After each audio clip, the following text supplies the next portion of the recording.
the grand dining room of Willow Grange, a raspberry tart hides a deadly secret. Eleanor Baring takes a bite and collapses, poisoned by aconite, her slice and hers alone. Her charming husband, Charles, claims innocence, but the tart he refused holds the key. As Miss Marple unravels the whispers of a village, a poisoned plate emerges, revealing a chilling truth: love, greed, and a perfect plan. Can she expose a killer who left no trace, or will Charles's shadow slip away? The Tuesday nightclub is watching, will you? Chapter 1. The Firelit Circle. The drawing-room of Miss Jane Marple's cottage in St. Mary Mead was a study in cosy precision. A fire blazed in the hearth, its flames dancing across the polished oak floor and casting shadows on the chintz curtains. The air carried the faint scent of lavender from a bowl of potpourri on the mantel, mingling with the sharper tang of wood smoke. Outside, a November wind rattled the panes, but within, warmth and camaraderie held sway. Miss Marple sat in her favourite armchair, a delicate figure in a black lace shawl, her white hair neatly coiled, her hands busy with a pair of knitting needles that clicked with the steady rhythm of a metronome. Her eyes, pale blue and deceptively mild, surveyed her guests with quiet amusement. The Tuesday Night Club, as they had dubbed themselves, had gathered once more, drawn by the promise of intrigue and the pleasure of unravelling a puzzle. The vicar, Leonard Clement, occupied the sofa, his lean frame hunched forward as he polished his spectacles with a handkerchief. His wife Griselda sprawled beside him, her youthful exuberance undimmed by the lateness of the hour. She nibbled a biscuit, scattering crumbs on her green silk dress, and cast impatient glances at the clock. Dr. Haydock, the village physician, stood by the fire, a sturdy man with a weathered face, swirling a glass of sherry as he recounted a tale of a patient's hypochondria to no one in particular. Raymond West, Miss Marple's nephew, lounged in a wingback chair, his dark hair slightly dishevelled, his expression one of intellectual superiority. A novelist by trade, he fancied himself a connoisseur of human nature, though his aunt privately thought he overestimated his insight. The newest addition to the group was Sir Henry Clithering, late of Scotland Yard, a distinguished man with a lined face and keen grey eyes. He sat near Miss Marple, his posture alert, as if he still wore the mantle of his former office. His presence lent an air of authority to the gathering, and the others deferred to him instinctively, save for Miss Marple, who treated him with the same gentle courtesy she extended to all. It was Raymond who broke the lull in conversation, setting down his glass with a decisive clink. "I propose we make tonight interesting," he said, his voice carrying the faintest trace of a challenge. "Each of us will present a mystery. A real one, mind you, not some fictional concoction. The rest will try to solve it. No clues withheld, no tricks, just the facts, and we'll see who can get to the truth." Griselda clapped her hands, her eyes sparkling. "Oh, what fun! Like a parlour game, but with real stakes. I'm hopeless at puzzles, but I'll try." Leonard frowned, adjusting his spectacles. "I'm not sure I know any mysteries. The parish is hardly a hotbed of crime." "Nonsense, Vicar," Dr. Haydock said, his deep voice rumbling. "Every village has its secrets. You just haven't looked closely enough." Sir Henry smiled, his fingers steepled. "An excellent idea, Mr. West. I've a few cases from my yard days that might stump you all. But who'll go first?" "I will," Raymond declared, leaning forward, his elbows on his knees. "I've got just the thing, a case that made the papers last year and baffled everyone, police included. It's got everything, poison, deception, and a twist no one saw coming." Miss Marple's needles paused for the briefest moment, then resumed their steady pace. "Do tell, Raymond," she said, her voice soft but edged with curiosity. "I'm all ears." Raymond cleared his throat, relishing the attention. "It happened at Willow Grange, about 20 miles from here. A wealthy couple, Charles and Eleanor Baring, sat down to dinner one evening. Nothing unusual, just the two of them. Halfway through the meal, Eleanor collapsed, dead before anyone could help. The doctors found aconite in her system, a nasty poison. The odd thing, it was in a raspberry tart, and only her slice. Charles didn't touch his, said he couldn't stand raspberries. The police thought someone was after him and got her by mistake, but they never found the killer. A hush fell over the room, broken only by the pop of a log in the fire. Griselda leaned forward, her biscuit forgotten. How dreadful! Who was in the house? Servants, guests? Raymond waved a hand. I'll get to that. The point is, it's a perfect puzzle.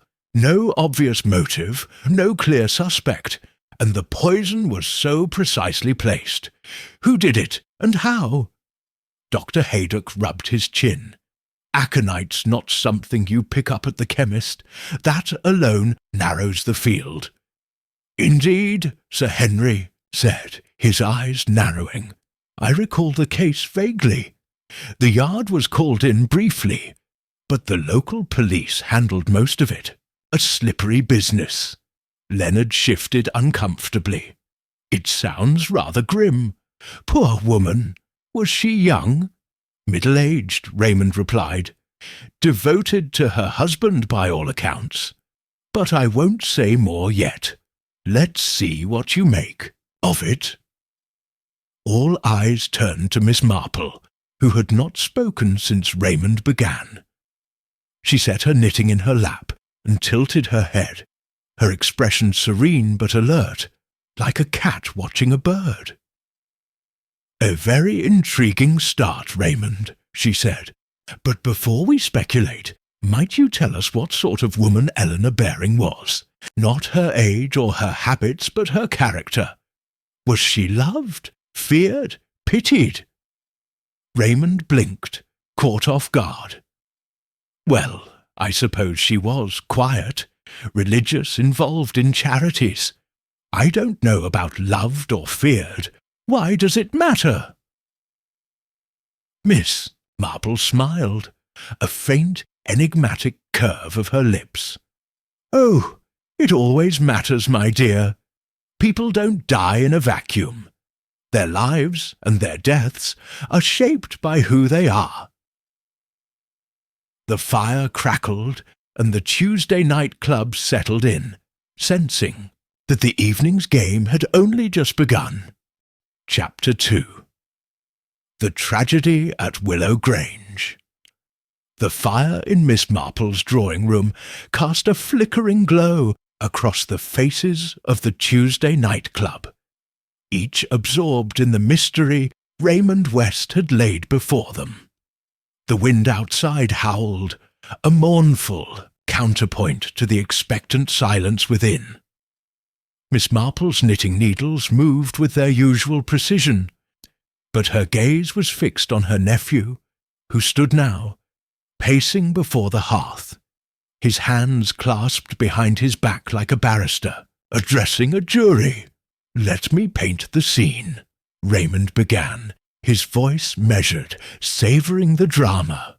Willow Grange is one of those grand old estates, all ivy and gables, set in a hollow surrounded by oaks. Charles Baring, a financier with a knack for turning pounds into fortunes, lived there with his wife, Eleanor. They were well off. No, question, servants, a motor car, the lot. But on the night in question, October 12th last year, it was just the two of them at dinner. No guests, no fuss. And yet, by the end of the meal, Eleanor was dead. Griselda, perched on the edge of the sofa, clutched a cushion to her chest. How perfectly awful! What were they eating? Something exotic? Nothing of the sort, Raymond replied, pausing for effect. A simple English meal, roast pheasant, mashed potatoes with gravy, and green beans. For dessert, a raspberry tart, baked fresh that day. It was the tart that did it, or so the police thought. Eleanor took one bite, maybe two, and then he mimed a sudden collapse, his hand to his throat. She gasped, her face went grey, and she slumped in her chair. Charles shouted for the maid, but it was over in minutes. Dr. Haydock, standing by the mantel, set down his sherry glass with a frown. "Aconite, you said. That's a brutal poison. Works fast, shuts down the heart or lungs. No antidote either. But how did it get into the tart? Was the whole thing laced?" Raymond shook his head, resuming his seat. "That's the devil of it. The police tested everything. Every crumb of that tart, the pheasant, the potatoes, even the wine. The aconite was only in Eleanor's slice. Charles didn't touch his portion. Said he couldn't abide raspberries. A quirk the household knew. Well, Sir Henry Clithering, his grey eyes sharp, leaned forward in his chair. So the poison was targeted. Someone knew exactly who'd eat that slice. But if Charles was the intended victim, as the police believed, why poison a dish he'd never touch? "Precisely," Raymond said, pointing a finger. "That's what stumped everyone." The police spun their wheels, chasing the idea of a botched attempt on Charles. A business rival, perhaps, or a disgruntled employee. But no one fit the bill. Lord Clement, polishing his spectacles absently, looked up. What about the household? Who was in the kitchen handling the food? Raymond ticked off the names on his fingers. Mrs. Gibbs, the cook, been with the Barings for 20 years. A stout, no-nonsense woman, devoted to Eleanor. Then there's Annie, the maid, barely 19, all nerves and tears when questioned. And Tom, the gardener, an old codger who mostly pottered about the grounds. They were the only ones in the house that night, besides Charles and Eleanor. Miss Marple, her knitting a soft counterpoint to Raymond's voice, tilted her head. And the dining room itself. Where was this fatal meal served? Raymond paused, conjuring the image. A grand room, long mahogany table polished to a mirror shine, heavy drapes at the windows. Eleanor sat at one end, Charles at the other, a good 10 feet apart. The food came straight from the kitchen. Mrs. Gibbs plated the main course. Annie carried it in. The tart was brought whole to the table, and Annie cut it there, under their eyes. Eleanor took the first slice, as she always did. Charles waved his away. Griselda's eyes widened. So the poison was added right there, in front of them? That's bold, or impossible, Dr. Haydock muttered. Aconite isn't something you sprinkle like sugar. It's a plant extract bitter, and you'd need a fair dose to kill so quickly. Sir Henry stroked his chin. The methods, the key. If the tart was clean when it left the kitchen, and only Eleanor's slice was poisoned, someone tampered with it in the dining room. But how, with both of them watching? Raymond spread his hands. That's the mystery. The police interrogated everyone. Mrs. Gibbs swore she baked the tart herself. No funny business. Annie said she only cut and served it. Tom was out in the garden shed, nowhere near the kitchen. Charles was frantic, or so he seemed, calling for help the moment Eleanor collapsed. Leonard hesitated, his voice gentle. Was there anything to gain? Money, I mean. Death is so often tied to profit. Raymond nodded. Eleanor had a tidy fortune, inherited from her father. It went to Charles on her death, but he was already wealthy. His business dealings were thriving. The police looked for other motives, jealousy, revenge, even a secret lover. Nothing stuck. Miss Marple's needle stilled for a moment, her lips pursing. You mentioned the police thought Charles was the target. But what did the village say? Servants talk and neighbours notice things. Raymond blinked, caught off guard by the shift. Well, there were whispers, I suppose. Some said Charles was too charming, too often in London. But nothing concrete. The village liked Eleanor, called her a saint for her charity work. Charles, though, he kept to himself, outside his business circles. Miss Marple resumed her knitting, her expression serene. A saint, you say? Saints are often inconvenient to those who prefer shadows. I wonder what else the village noticed about Willow Grange. The fire popped, and the Tuesday night club leaned closer, sensing the web of the mystery tightening around them. Chapter 3. The Woman in Question. The drawing-room of Miss Jane Marple's cottage was a haven of warmth against the chill November evening. The fire's glow softening the edges of the oak-panelled walls. A silver tray of tea-things sat on the low table, the china cups steaming faintly, their delicate floral pattern catching the light. The Tuesday night club, ensconced in their chosen seats, leaned forward with the peculiar intensity of those who sense a story unfolding. Miss Marple, her black lace shawl draped over her shoulders, sat with her knitting in her lap, the needles idle for the moment, her pale blue eyes fixed on her nephew, Raymond West, who held the floor with the confidence of a born storyteller. Raymond stood by the hearth, one elbow resting on the mantel, his dark eyes gleaming with the satisfaction of a man who knows he has hooked his audience. "You've heard the bare bones of the tragedy at Willow Grange," he said, his voice low, measured, carrying the weight of the mystery. Eleanor Baring, struck down by poison in her own dining room. Her husband Charles left unscathed. But to understand the puzzle, you need to know the woman at its heart. Who was Eleanor Baring? What life did she lead before that fatal raspberry tart ended it?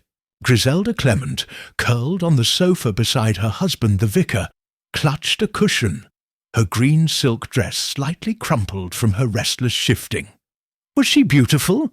She asked, her voice eager, betraying her penchant for the romantic, or one of those quiet, mousy types who fade into the wallpaper.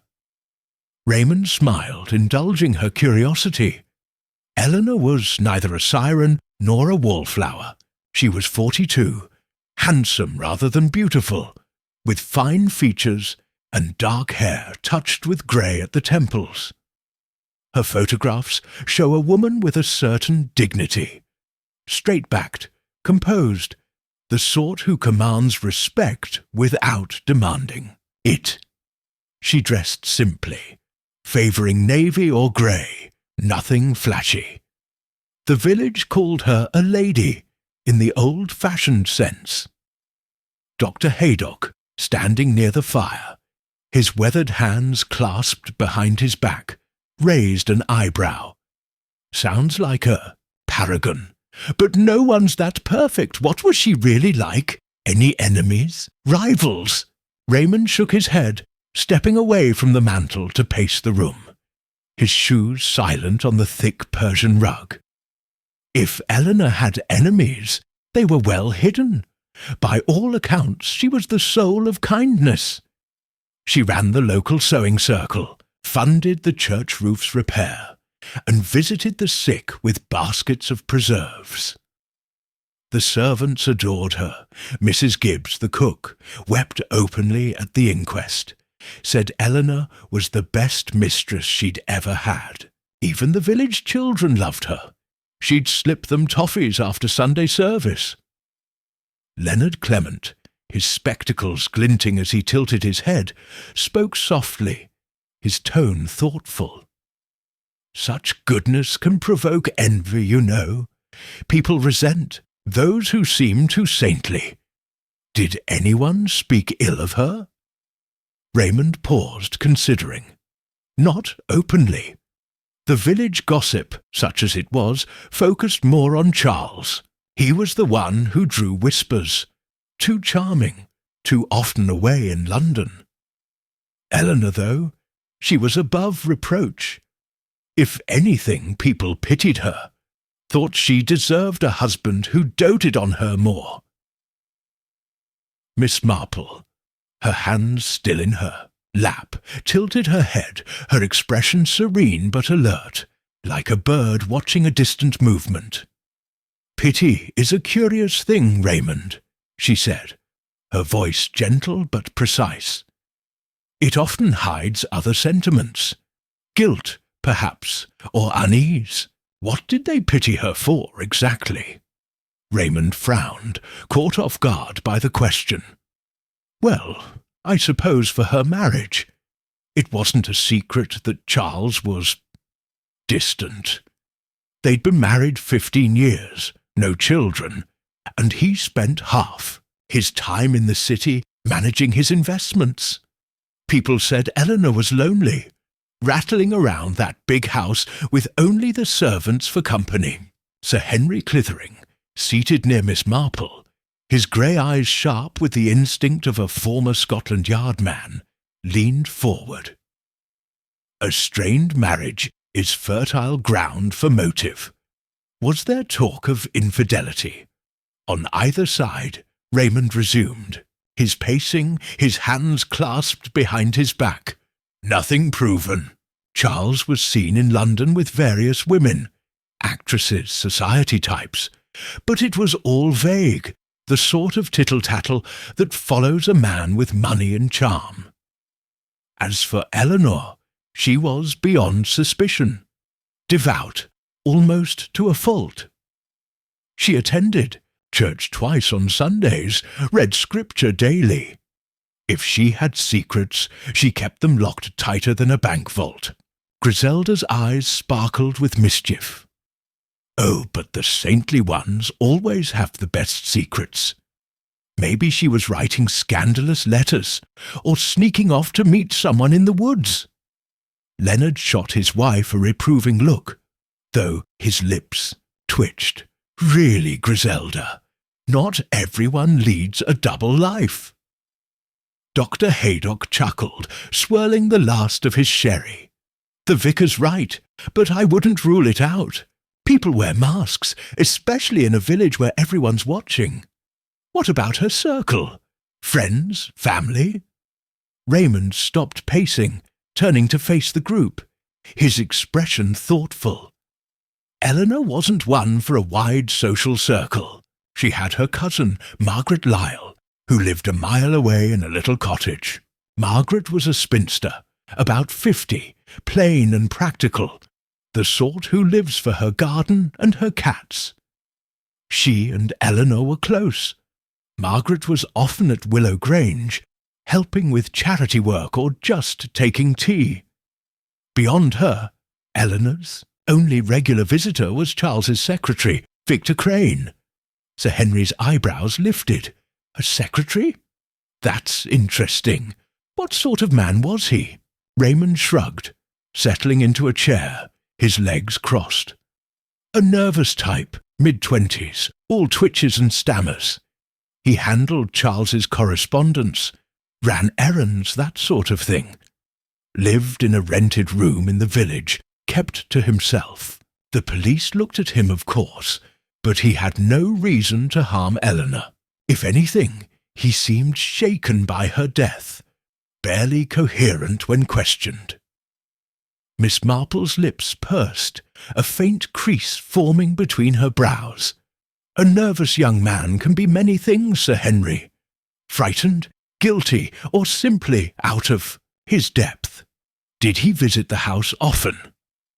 Raymond nodded. Fairly often. Charles worked from home some days, and Victor would bring papers or take dictation. Eleanor was kind to him, gave him books to read, that sort of thing.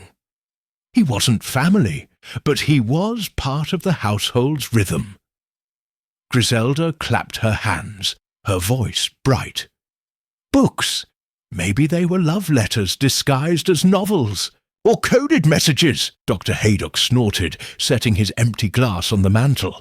You've been reading too many of your husband's penny dreadfuls, Mrs. Clement. But I take your point.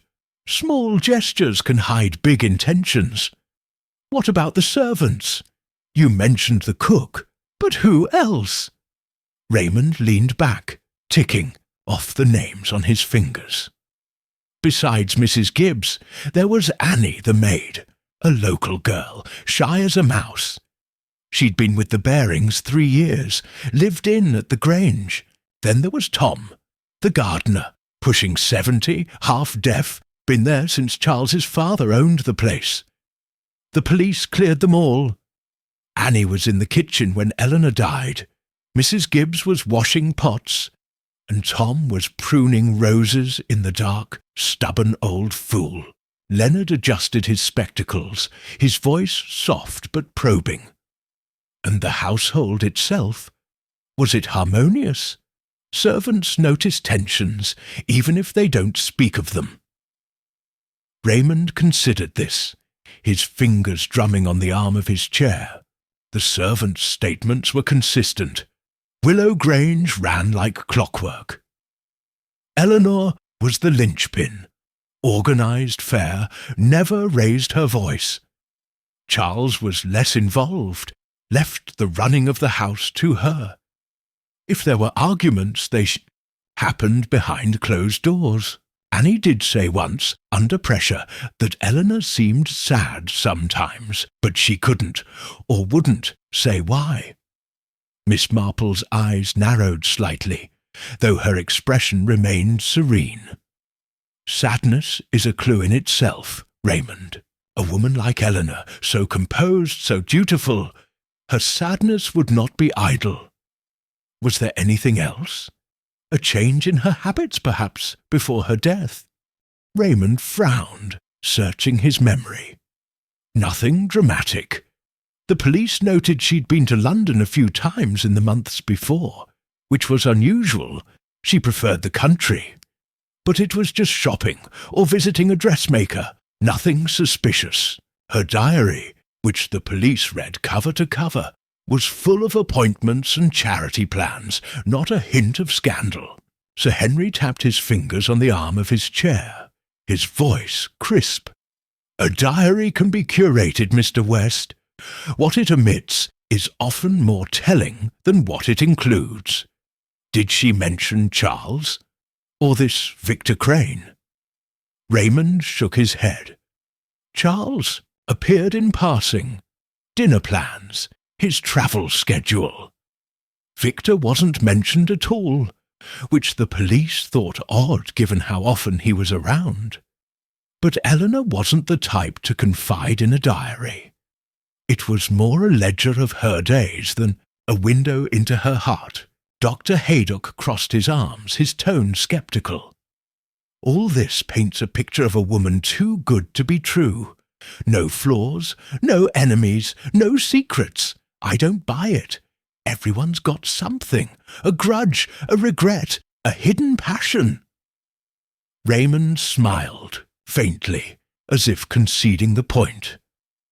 If Eleanor had a dark side, she hid it well. The police turned Willow Grange upside down. interviewed everyone from the vicar to the postman. They found nothing. No debts, no feuds, no mysterious strangers. The only shadow was Charles's reputation, and even that was just gossip, not evidence. Griselda, her earlier levity fading, spoke softly. "It's so tragic. She sounds like someone who deserved better. To die like that, at her own table." Leonard reached for her hand, his voice gentle. "Death is never fair, my dear. But it's the why that matters here. Why Eleanor? Why that night?" Sir Henry's eyes flicked to Miss Marple, who had resumed her knitting, the needles clicking softly, a counterpoint to the crackle of the fire. "Miss Marple, you've been quiet. What do you make of this portrait of Eleanor Baring?" Miss Marple set her knitting in her lap, her hands folding neatly over the wool. "She sounds like a woman who lived for others," she said, her voice soft but clear, each word chosen with care. Her charities, her household, her husband's comfort, all, her energy went outward. But such women often carry burdens they don't share. I wonder, Raymond, if anyone truly knew her. Not her duties, but her thoughts, her fears. Raymond blinked, his confidence faltering for a moment. "You think she was hiding something?" Miss Marple's lips curved in a faint, enigmatic smile. "I think, my dear, that a woman who is pitied is often underestimated. Eleanor Baring may have been a saint, but saints have their own battles, and battles leave traces if you know where to look." Dr. Haydock raised an eyebrow, intrigued. "Traces? Like what? You're not suggesting she poisoned herself, are you?" Miss Marple's smile deepened, though she shook her head. "Oh, no, doctor. I only mean that a life so carefully ordered suggests a mind that plans, that observes. Eleanor would have noticed things about her husband, her household, perhaps even her own heart, and those observations may have led to her death." Sir Henry leaned back, his expression thoughtful. "You're suggesting she knew something dangerous, something that made her a threat?" Miss Marple picked up her knitting, her needles resuming their rhythm. "I'm suggesting nothing yet, Sir Henry. Only that a woman like Eleanor Baring is never quite what she seems. And in a village where every glance is noted, someone always sees more than they say." The fire popped, sending a shower of sparks up the chimney, and the Tuesday night club fell silent, each lost in the puzzle of Eleanor Baring, a woman who, even in death, remained an enigma. Chapter 4. The Scene of the Crime. The fire in Miss Jane Marple's drawing-room burned steadily, its amber light casting long shadows across the polished furniture and the attentive faces of the Tuesday night club. A silver tea tray, now nearly empty save for a few biscuit crumbs, gleamed on the low table, and the faint aroma of Darjeeling lingered in the air. Outside, the November wind had softened to a low moan, but within, the atmosphere crackled with the tension of an unfolding mystery. Miss Marple sat in her armchair, her black lace shawl draped elegantly over her shoulders, her knitting needles moving with a quiet, deliberate rhythm. Her pale blue eyes, sharp despite their mildness, followed Sir Henry Clithering as he rose to take the floor, his presence commanding the room with the understated authority of a man who had once ruled Scotland Yard. Sir Henry stood by the hearth, his hands clasped behind his back, his grey eyes scanning the group with the practised ease of one accustomed to holding an audience. "Raymond has given us the bones of the Willow Grange tragedy," he began, his voice crisp, carrying the weight of experience. Eleanor Baring's death, the poisoned tart, the baffled police. But to unravel this puzzle, we must walk the ground where it happened. The dining room at Willow Grange is more than a backdrop. It's the stage for a crime so precise, so audacious, that it defies easy explanation. Let me take you there. Griselda Clement, nestled on the sofa beside her husband, Leonard, leaned forward, her green silk dress catching the firelight. Her eyes, wide with anticipation, betrayed her love of a good story. Was it a grand room, all chandeliers and velvet? She asked, her voice tinged with excitement. Sir Henry smiled faintly, indulging her. Grand, yes, but not ostentatious. Willow Grange is an old house, built in the Georgian style, with high ceilings and tall windows. The dining room is its heart, a long rectangular space with walls panelled in dark oak, polished to a deep sheen. A crystal chandelier hangs over the centre, though it's rarely lit. The Barings preferred candlelight for dinner, softer, more intimate. The table, mahogany, stretches nearly 12 feet, its surface gleaming under a damask cloth. On the night of the tragedy, it was set for two, Eleanor at one end, Charles at the other, with silver candelabra casting a warm glow. Dr. Haydock, seated near the window, his weathered face thoughtful, tapped his fingers on the arm of his chair. A formal set-up, then. Not exactly cosy for a married couple dining alone. Precisely, Sir Henry said, nodding. The Barings kept to tradition. Eleanor liked things done properly. Servants in starched uniforms, courses served in sequence. The police reports described the scene vividly. The pheasant bones still on their plates, the wine glasses half full, the tart on a silver stand in the centre of the table, its crust golden, its raspberries glistening. Eleanor's slice, barely touched, lay on her dessert plate. A delicate Wedgwood piece with a blue floral rim. Charles's plate was empty, his portion refused. Leonard Clement, his spectacles glinting as he adjusted them, spoke in his gentle, measured tone. And the poison? Aconite, you said. How was it confirmed in just her slice? That seems devilishly specific. Sir Henry paced a step, his hands still clasped, his brow furrowed. The autopsy was clear. Aconite in Eleanor's system, enough to kill within minutes. The police chemist tested every morsel on the table. The pheasant, potatoes, beans, wine, all clean. The tart itself was the focus. The remaining portion, still on the stand, showed no trace of poison. But Eleanor's slice, or what was left of it, was laced with aconite, concentrated on the underside, as if it had been brushed or soaked into the crust. The police were baffled. How could one slice be poisoned without tainting the whole? Raymond West, lounging in a wingback chair, his dark hair slightly askew, raised an eyebrow. That's the crux of it, isn't it? The tart was cut at the table under their noses. No one could have tampered with it without being seen. Sir Henry nodded, his expression grim. Exactly. The mechanics of the crime are what make it so maddening. Let's reconstruct the sequence based on the statements. The meal began at 7:30.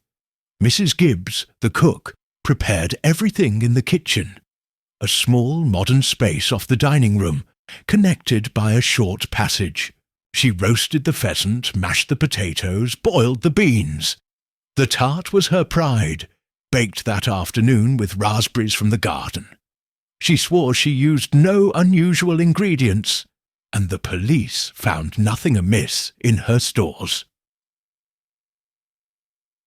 Griselda tilted her head, her voice curious. Was the kitchen secure? Could someone have slipped in and meddled with the tart before it was served? Sir Henry shook his head, pausing by the fire to warm his hands. The kitchen was Mrs. Gibbs's domain. She was there all afternoon, with Annie the maid helping. No strangers, no unexpected visitors. The police checked the windows and doors, locked tight. The tart went from oven to cooling rack to the dining room without incident. Annie carried it in at 8:15, just as the main course was cleared. Leonard leaned forward, his hands clasped, his voice soft but probing. And the serving? Who handled the tart once it reached the table? Sir Henry resumed pacing, his steps measured, as if retracing the scene in his mind. Annie, the maid, was the key figure here. She's a young thing, barely 19, born in the village, all nerves and deference. Her statement was tearful but consistent. She brought the tart on its silver stand, set it on the table, and cut it with a silver knife as Eleanor instructed. The tart was divided into 8 equal slices. Eleanor, as was her habit, chose the first piece, which Annie placed on her dessert plate. Charles, at the other end, waved his hand and said, "None for me, Annie. You know, I can't stand raspberries." Annie left the rest of the tart on the stand and returned to the kitchen. Dr. Haydock frowned, his deep voice cutting through the quiet. So, the tart was clean until it was cut. Could Annie have done something? Slipped the poison onto Eleanor's slice as she served it? Sir Henry's lips twitched, a flicker of amusement at the suggestion. The police considered it, but Annie's no master criminal. She was shaking like a leaf during questioning, barely able to string a sentence together. Besides, she had no motive. Eleanor was kind to her, paid her, well, even gave her an extra day off at Christmas, and the logistics don't fit. The poison was on the underside of the slice, not sprinkled on top. Annie would have needed to coat the knife or the plate in aconite without anyone noticing, all while standing in full view of Charles and Eleanor. Raymond leaned forward, his voice sharp with interest. What about the plates themselves? Were they tested? Sir Henry sighed, a note of frustration in his tone. That's where the investigation faltered.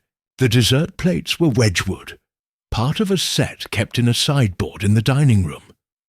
Annie fetched them just before serving the tart. The police tested Eleanor's plate, but it had been washed by the time they thought to examine it. Annie, in her panic, cleared the table after Eleanor's collapse and scrubbed everything. The remaining plates in the set were clean, no trace of aconite.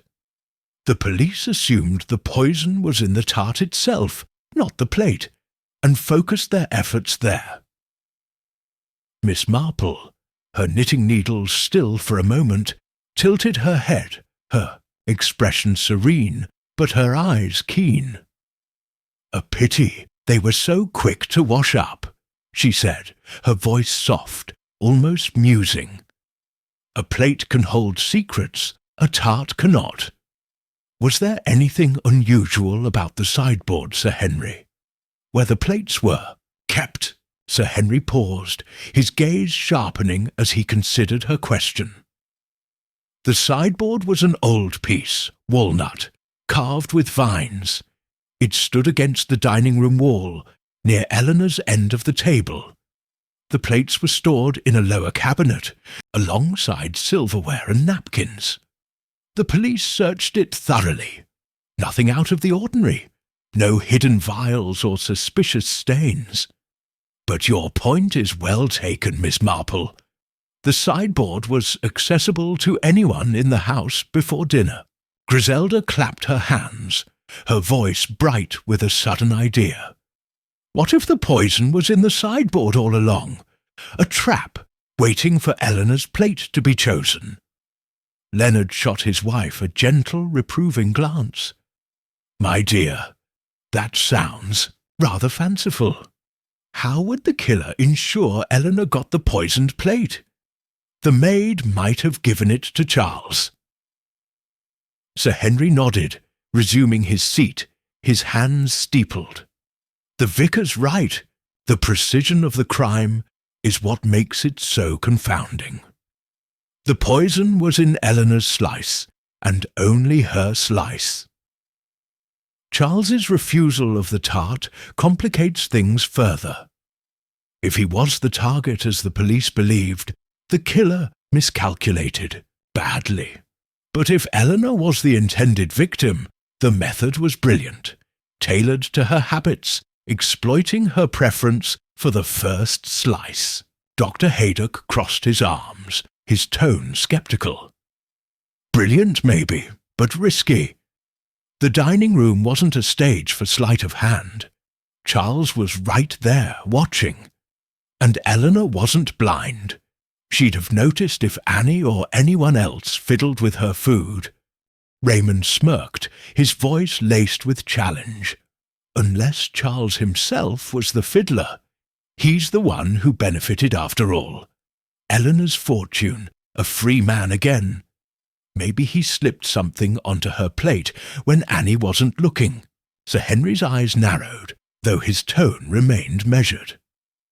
The police looked hard at Charles. He was charming, plausible, and rich enough to muddy the waters. But his hands were clean, literally and figuratively. He never touched the tart or Eleanor's plate. Innie confirmed he stayed at his end of the table, calling for her the moment Eleanor collapsed. And the aconite, not a trace in his possession. His study, his clothes, his car, all searched, nothing. Miss Marple's needles resumed their soft clicking, a counterpoint to the crackle of the fire. How convenient, she said, her voice barely above a whisper, yet carrying a weight that drew every eye. A man who dislikes raspberries, a poison that strikes only his wife. Tell me, Sir Henry, was the dining-room door locked during dinner, or could someone have entered unnoticed? Sir Henry leaned back, his expression thoughtful. The door was closed but not locked. The passage to the kitchen is at the far end, near Charles's seat. The main door, leading to the hall, is closer to Eleanor's end. The police considered an intruder, but the servants were accounted for. Mrs. Gibbs and Annie in the kitchen, Tom outside, and the house was quiet.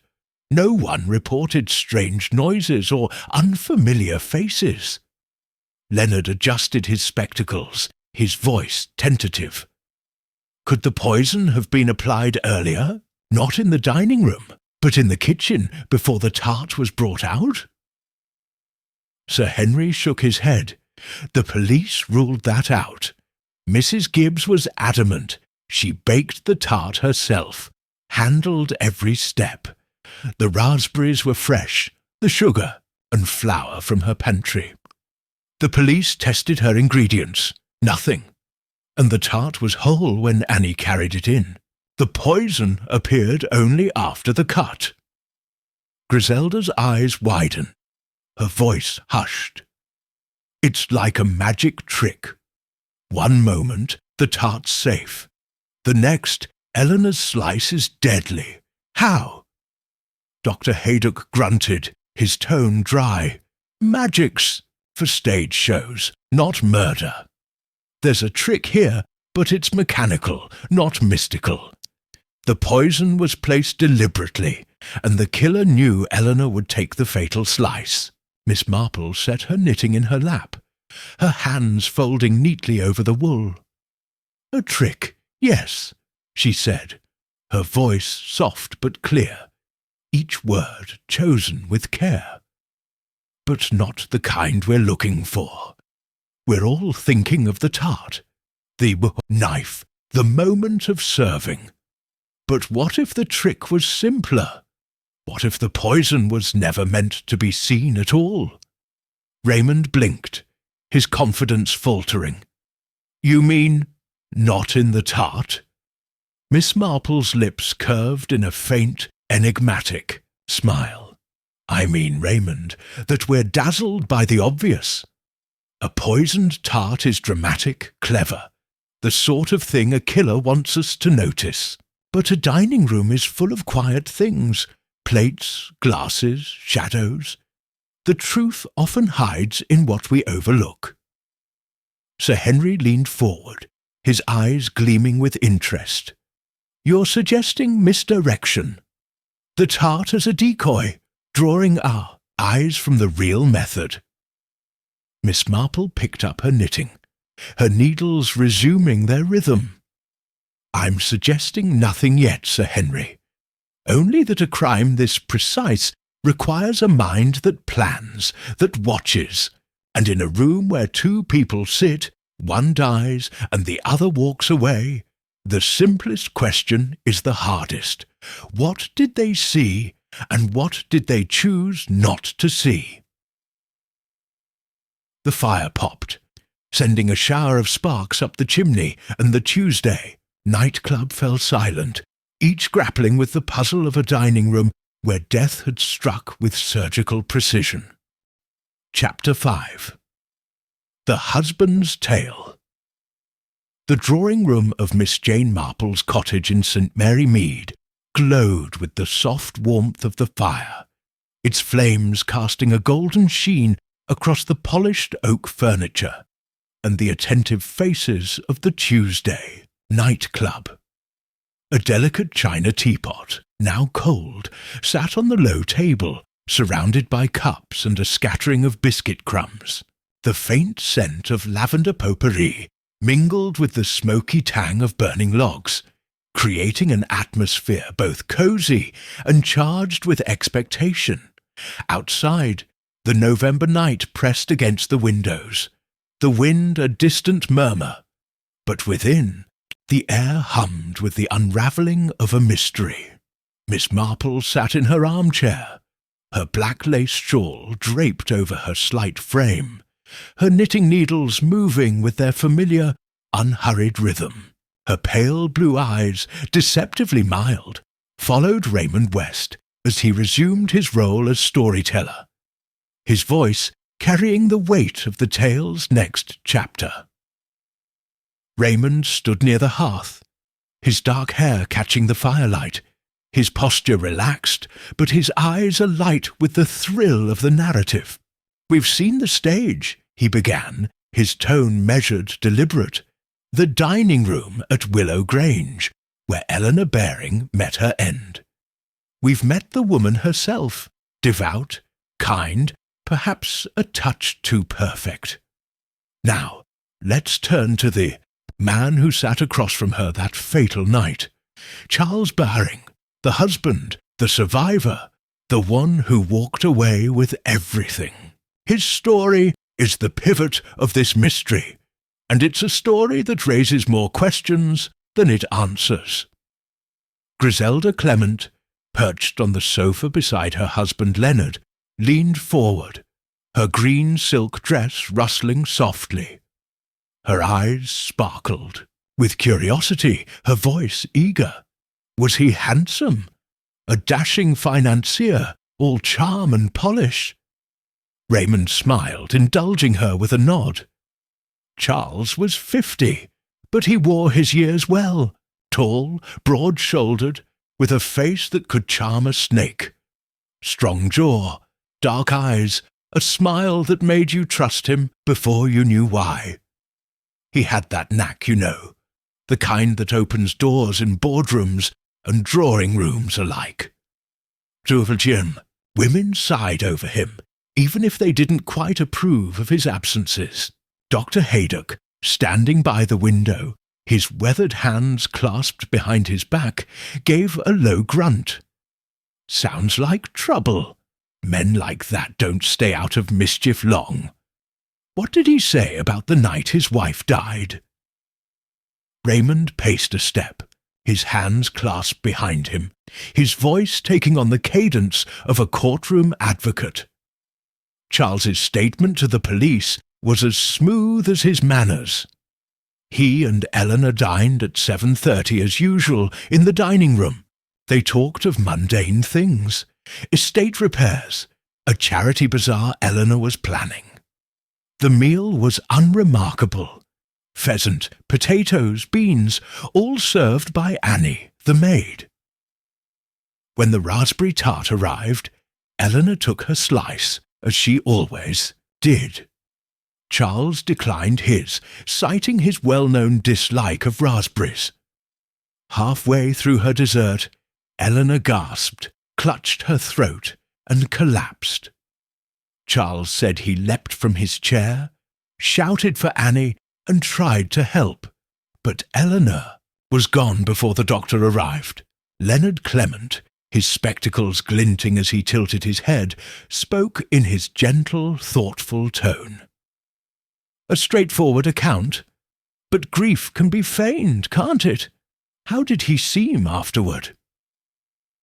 Raymond paused, his brow furrowing as he recalled the details. Devastated, or so the police reports claimed. He was pale, shaken, his voice breaking when he spoke of Eleanor. The servants backed him up. Annie said he was frantic, pacing the hall while the doctor examined the body. Mrs. Gibbs, the cook, said he didn't eat for days after, just sat in his study, staring at nothing. But there were whispers, even then, that his sorrow didn't quite ring true. Sir Henry Clithering, seated near Miss Marple, his grey eyes sharp with the instinct of a seasoned detective, leaned forward. Whispers are often the first scent of truth. What did the village say about Charles Baring?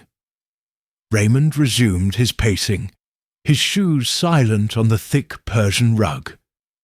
The village saw Charles as an outsider, despite his wealth and charm.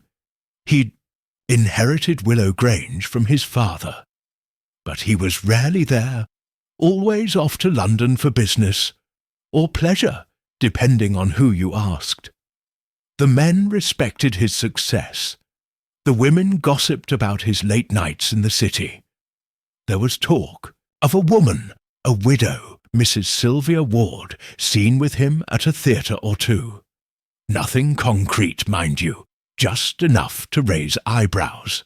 Griselda clapped her hands, her voice bright with intrigue. A mistress! That's motive, isn't it? He wanted Eleanor out of the way so he could marry this Sylvia. Leonard shot his wife a reproving glance, though his lips twitched. My dear, let's not leap to conclusions. Gossip isn't evidence. Dr. Haydock crossed his arms, his deep voice cutting through the room. The vicar's right, but motive matters. If Charles was tangled with another woman, Eleanor's death would have been mighty convenient. What did the police find on this Sylvia Ward? Raymond settled into a chair, his legs crossed, his fingers drumming lightly on the armrest. They looked into her, of course. Sylvia Ward was 35, a widow with a small fortune of her own, known in London's social circles. She and Charles had dined together a few times, been seen at a play, but there were no letters, no witnesses to anything improper. The police couldn't pin anything on her, or on Charles. His alibi was ironclad. He never touched the tart, never left his seat until Eleanor collapsed. His hands were clean of poison, his study and belongings searched top to bottom. Miss Marple, her knitting needles pausing for a moment, tilted her head, her expression serene, but her eyes keen. "A very tidy alibi," she said, her voice soft, almost musing. "A man who knows his wife will eat the poisoned slice, who knows he'll be spared. What a sort of businessman was Charles Raymond? Clever? Ruthless?" Raymond blinked, caught off guard by the shift. Clever, certainly. He'd built a fortune in finance, stocks, property, that sort of thing. Not ruthless exactly, but sharp, always a step ahead. The police checked his books, thinking maybe a bad deal had turned someone against him. But his affairs were solid, no enemies to speak of. Sir Henry tapped his fingers on the arm of his chair, his voice crisp. A man like that plans carefully. If he wanted Eleanor gone, he'd cover his tracks. What about his behaviour before the dinner? Anything unusual? Raymond leaned back, his eyes narrowing as he sifted through the details. The police asked the same question. Charles had been in London the day before, returned that morning. He spent the afternoon in his study, going over papers with Victor Crane, his secretary. Nothing out of the ordinary. Annie said he seemed cheerful at dinner, joking about the pheasant being overcooked. If he was plotting murder, he hid it well. Griselda's eyes widened, her voice hushed. Cheerful? That's chilling. To sit there, knowing what's coming. Dr. Haydock snorted, his tone dry. Or he didn't know. We're assuming guilt. But what if he was the target, like the police thought? Aconite in the tart could have been meant for him, and Eleanor got it by mistake. Sir Henry shook his head, his expression grim. That's the sticking point. Charles's dislike of raspberries was no secret. Mrs. Gibbs confirmed it. She'd stopped baking raspberry desserts years ago, only made the tart because Eleanor requested it that morning. A killer aiming for Charles would have chosen a different dish. Leonard adjusted his spectacles, his voice tentative. Unless the killer didn't know his habits. An outsider, perhaps, someone from his business world. Raymond shook his head, his tone firm. The police chased that angle. Charles's rivals were questioned, his clients, even his bank manager. No one had a grudge worth killing over, and an outsider wouldn't have access to the dining room, let alone the tart. Miss Marple's needles resumed their soft clicking, a counterpoint to the crackle of the fire.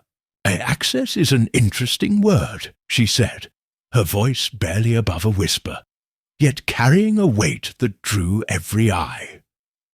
"A dining room is a private place, but not a fortress. Tell me, Raymond, what was Charles doing in the moments before? The tart was served. Where were his hands, his eyes?" Raymond frowned, searching his memory. His statement said he was sipping wine, talking to Eleanor about the bazaar. Annie didn't notice anything odd. He was at his end of the table, 10 feet away from the tart. When she brought it in, he barely glanced at it, just waved it away when she offered him a slice. Sir Henry leaned forward, his eyes gleaming with interest. And after Eleanor collapsed, his actions then? Raymond nodded, his voice steady. He shouted for Annie, ran to Eleanor's side, tried to loosen her collar. He sent Annie for the doctor, then stayed with the body until help arrived. The police noted his hands were shaking, his face ashen. If it was an act, it was a good one. Dr. Haydock rubbed his chin, his tone sceptical. Shaking hands don't mean innocence. Aconite's not something you buy at a chemist. Where would Charles get it? Raymond spread his hands, his voice tinged with frustration. That's another dead end. The police searched the house, the garden, even the village apothecary. No aconite anywhere. But the garden did have monkshood. Those purple flowers Miss Marple mentioned. The police thought it might be the source, but Tom, the gardener, said he hadn't touched the plants in months, and there was no sign of tampering. Griselda shivered, her voice soft. Monkshood in the garden. That's eerie, like the poison, was just waiting there, growing under their noses. Leonard reached for her hand, his voice gentle. Nature can be cruel, my dear, but it's the human hand that turns it deadly. If Charles used monkshood, how did he process it? You can't just pluck a flower and sprinkle it on a tart. Sir Henry nodded, his tone crisp. The chemists' report said the aconite was refined, likely an extract. It would take knowledge, botanical, chemical. Charles was a financier, not a scientist. Raymond smirked, his voice laced with challenge. Knowledge can be bought, or learned. Charles was clever enough to figure it out, if he wanted to. Miss Marple set her knitting in her lap, her hands folding neatly over the wool. Cleverness is a dangerous thing, she said, her voice soft but clear, each word chosen with care. A man like Charles, with his charm, his wealth, his careful plans, he'd know how to hide his tracks. But I wonder, Raymond, what he did after the police left. Did he stay at Willow Grange, mourning his wife? Raymond blinked, his confidence faltering for a moment. He stayed a few months, then sold the place, moved to London, started a new life. The village thought it cold, but he said the memories were too painful. Sir Henry's eyes narrowed, his voice low. A new life, that's telling. Did he marry again? Raymond hesitated, then nodded. 6 months later, he was engaged to Sylvia Ward, the widow. Quietly, mind you, no big announcement. The police looked at it, but by then the case was cold. Griselda gasped, her voice indignant. 6 months? That's hardly decent. He did it, didn't he? Poisoned her for love. Dr. Haydock chuckled, his tone dry. Love or money, it's an old story. But without evidence, it's just a story. Miss Marple's lips curved in a faint, enigmatic smile. Stories have power, Doctor. They show us patterns. A man who plans, who watches, who knows his wife's habits and his own safety. Such a man might write a story no one else can read. But there's always a trace if you know where to look. Sir Henry leaned back, his expression thoughtful. You're suggesting Charles orchestrated it all. The tart, the poison, the performance. But the method, Miss Marple. How did he do it without touching the tart? Miss Marple picked up her knitting, her needles resuming their rhythm. I'm suggesting nothing yet, Sir Henry. Only that a man who benefits from death is often the good one who understands it best. And in a dining room where one person dies and another lives, the question isn't just how, but why he was so certain he'd be spared.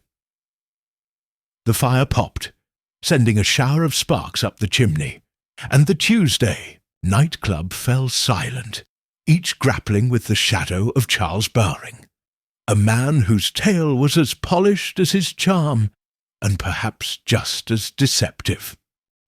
Chapter 6. The Shadow of Suspicion. The fire in Miss Jane Marple's drawing-room cast a steady glow across the intimate gathering of the Tuesday night club, its flames dancing on the polished surfaces of the oak furniture and the delicate china teacup on the low table. A faint haze of wood smoke curled in the air, mingling with the subtle fragrance of lavender from a small porcelain bowl on the mantel. The November night pressed against the windows, its chill held at bay by the warmth within, but the atmosphere was taut with the weight of the mystery unfolding.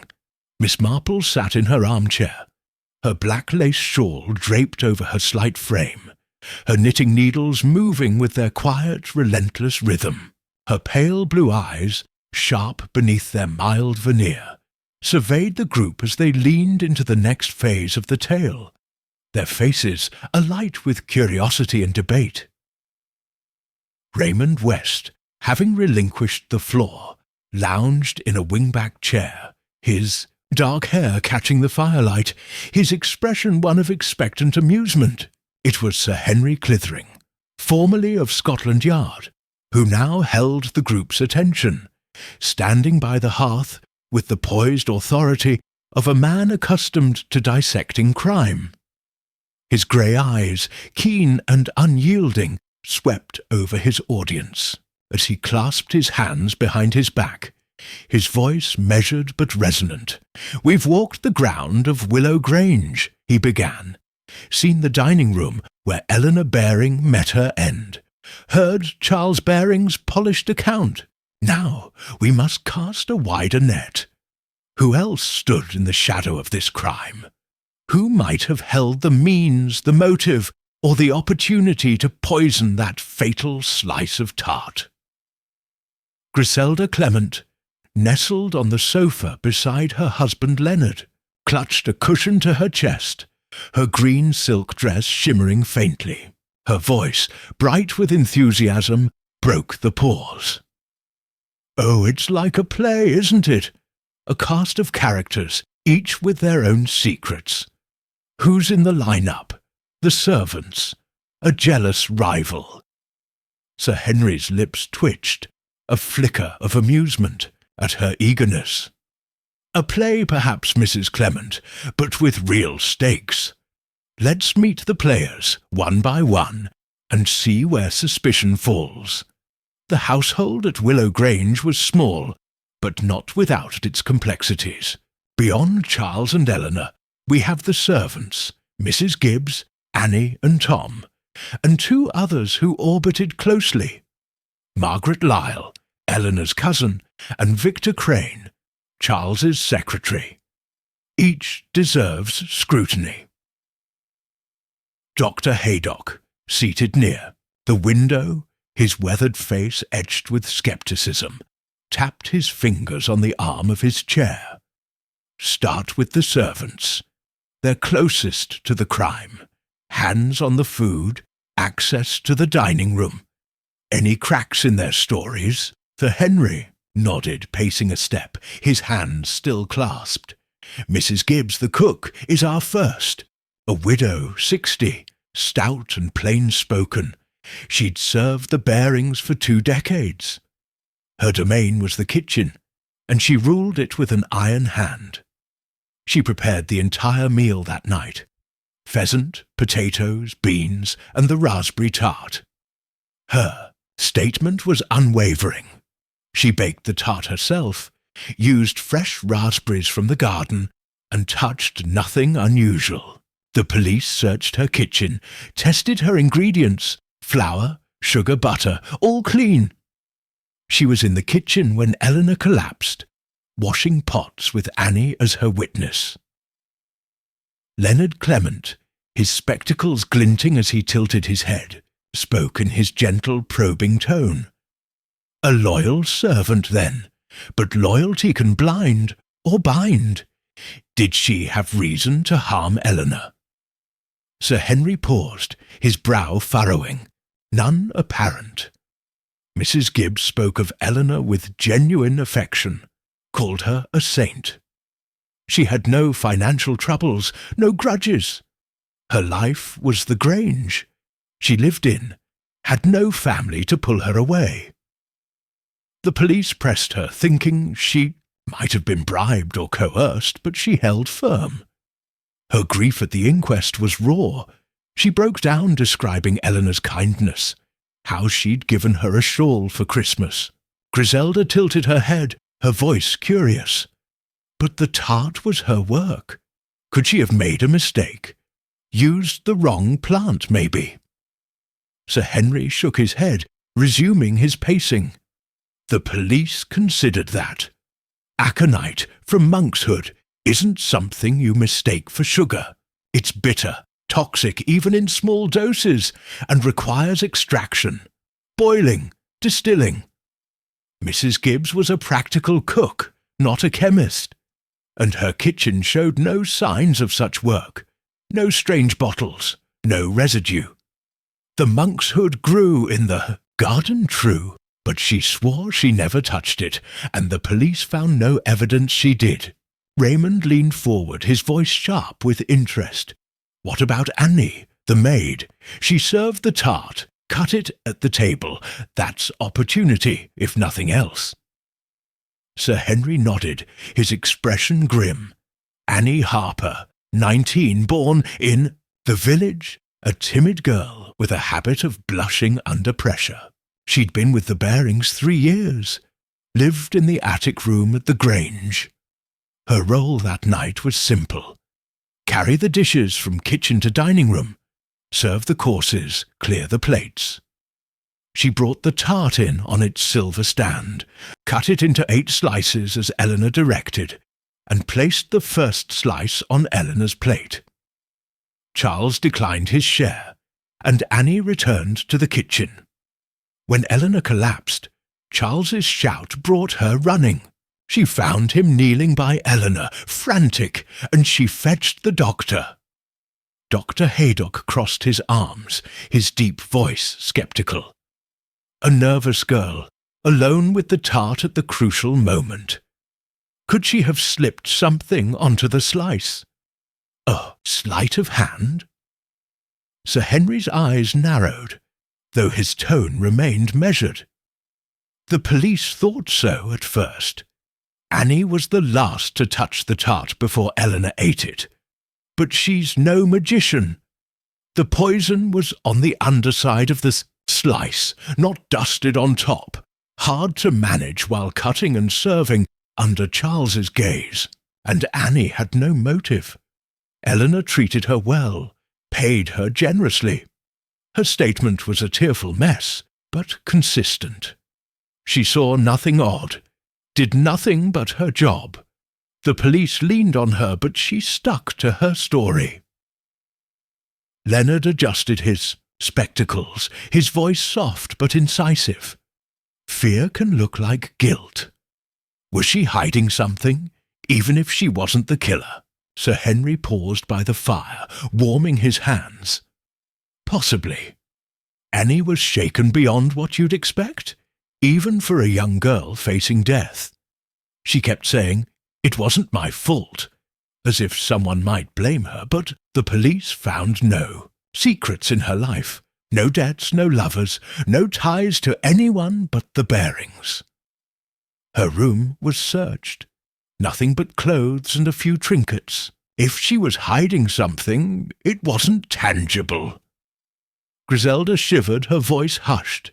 Poor thing, caught in the middle of something awful. What about the gardener? Tom, you said. Sir Henry resumed his pacing, his steps deliberate. Tom, Wheeler, 72, half-deaf, a fixture at Willow Grange since Charles's father's time. He tended the grounds, roses, hedges, and yes, the monkshood bed. He lived in a cottage on the estate, kept to himself. That night he was outside, pruning shrubs by lantern light, stubborn as ever. He didn't enter the house, didn't touch the food. His statement was gruff. He knew nothing, saw nothing, cared for nothing but his plants.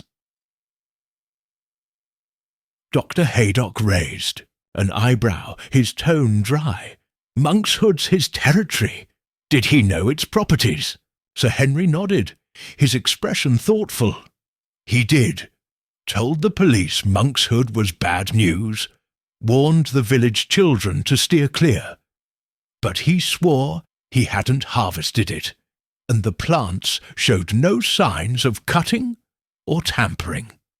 Tom's hands were calloused, his tools clean. He had no reason to harm Eleanor. She barely spoke to him, left the garden to his care, and he gained nothing from her death. Raymond smirked, his voice laced with challenge. Servants are one thing, but what about the cousin? Margaret Lisle. She was close to Eleanor, wasn't she? Sir Henry settled into a chair, his hands steepled, his voice crisp. Margaret Lisle, 50 spinster, lived in a cottage a mile from the Grange. Plain, practical, with a passion for gardening and good works. She and Eleanor were first cousins, raised almost as sisters. Margaret was a frequent visitor. Tea, charity meetings, quiet evenings. She was at the Grange 2 days before the tragedy, helping Eleanor plan a church fete. Her statement was brief. She loved Eleanor, was devastated by her death, knew nothing of poison or plots. Griselda leaned forward, her eyes wide. But cousins can be jealous, can't they? Did she inherit anything? Sir Henry shook his head, his tone firm. Nothing. Eleanor's fortune went to Charles. Margaret had her own modest income, enough for her cottage and cats. The police looked for resentment. Maybe Eleanor's wealth stung, or their closeness masked a grudge. But Margaret's life was open, no debts, no scandals. Her grief seemed genuine. She fainted at Eleanor's funeral, had to be carried out. Leonard tilted his head, his voice gentle. Grief can be a mask, though. Was she too perfect, like Eleanor? Sir Henry's lips twitched, a flicker of amusement. Not perfect, just unremarkable. The police found her dull, a woman who lived for routine. If she had a motive, it was buried deep, and they couldn't dig it up. Raymond leaned back, his fingers drumming on the armrest. That leaves Victor Crane, the secretary. He's the odd one out, isn't he? Nervous, always around. Sir Henry nodded, his eyes narrowing. Victor Crane, 26, Charles's secretary, a wiry man with a habit of avoiding eye contact. He handled correspondence, ran errands, kept Charles's schedule, lived in a rented room in the village, came to the Grange several times a week. He was there the day before the tragedy, delivering papers. His statement was a stammering mess. He was shocked, horrified, had no idea how it happened. He wasn't in the house that night, claimed he was at his lodging reading. Dr. Haydock grunted, his tone sceptical. No alibi, then. A nervous man with access to the house. What did the police make of him? Sir Henry paced a step, his voice low. They leaned hard on Victor. His nerves made him look guilty, and his role gave him opportunity. He'd been in the dining room before, knew the household's rhythms, but motive, nothing. He earned a decent wage, had no debts, no ties to Eleanor beyond her kindness. She'd lent him books, encouraged his reading. His room was searched, letters, papers, all mundane. No aconite, no secrets. Griselda clapped, her hands, her voice bright. Books again! Maybe Eleanor was too kind to him, and Charles got jealous. Leonard shot his wife a gentle glance, his voice soft. Really, my dear, let's not invent romances. Sir Henry chuckled, his tone dry. The police considered every angle, including jealousy. But Victor was no rival to Charles, meek, awkward, hardly a threat. If he was involved, he was a pawn, not a mastermind. Miss Marple, her knitting needles still for a moment, tilted her head, her expression serene, but her eyes keen.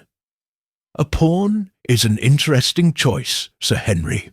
she said, her voice soft, almost musing.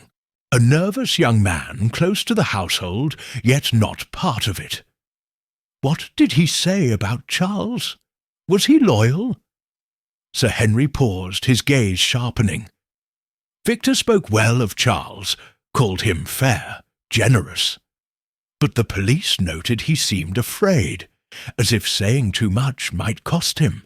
He clammed up when pressed about Charles's London trips, said he didn't know details. Raymond raised an eyebrow, his voice sharp. Afraid? That's telling. Maybe he saw something. Charles with Sylvia Ward, or worse. Sir Henry nodded, his expression thoughtful. Possibly. But fear can come from many places. Guilt, pressure, or just a timid nature. Victor was a loose thread, but the police couldn't pull it. Miss Marple's needles resumed their clicking, a counterpoint to the fire's crackle.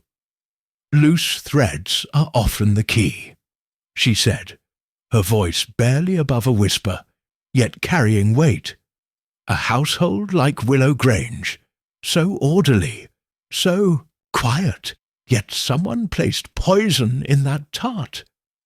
Tell me, Sir Henry, who knew Charles disliked raspberries? Was it common knowledge? Sir Henry leaned back, his eyes gleaming with interest. A sharp question, Miss Marple. Yes, it was well known. Mrs. Gibbs said Charles hadn't eaten raspberries in years. Eleanor requested the tart despite it.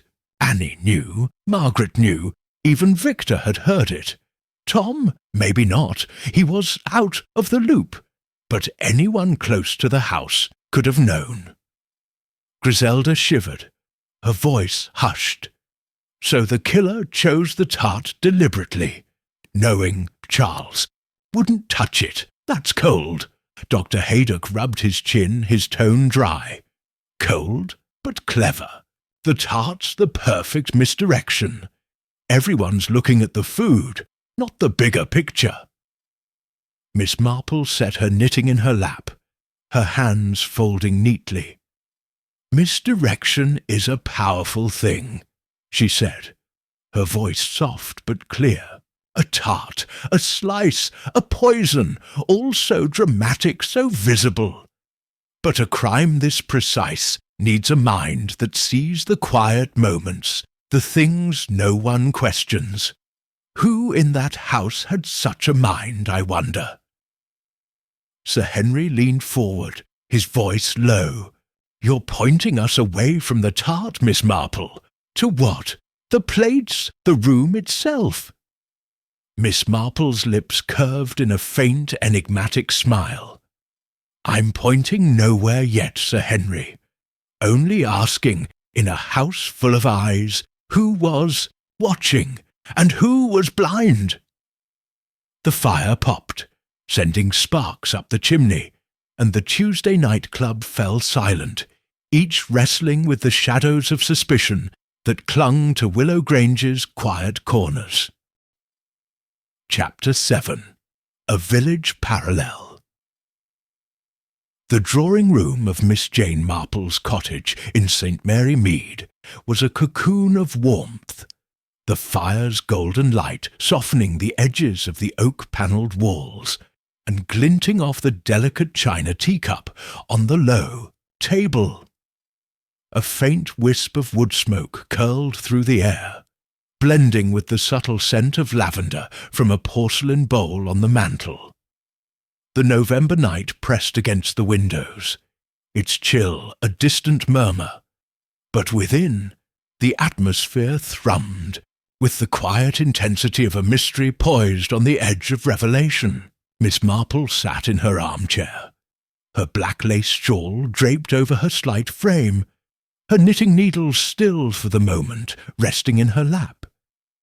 Her pale blue eyes, sharp beneath their serene facade, surveyed the Tuesday night club with a gentle but piercing gaze, as if she saw not just their faces, but the threads of thought weaving through their minds. The group was hushed, each member absorbed in the puzzle of Willow Grange. Eleanor Baring's poisoned death, Charles Baring's polished survival, and the cast of servants and satellites who orbited the tragedy. Raymond West lounged in a wingback chair, his dark hair catching the firelight, his expression a mix of scepticism and curiosity.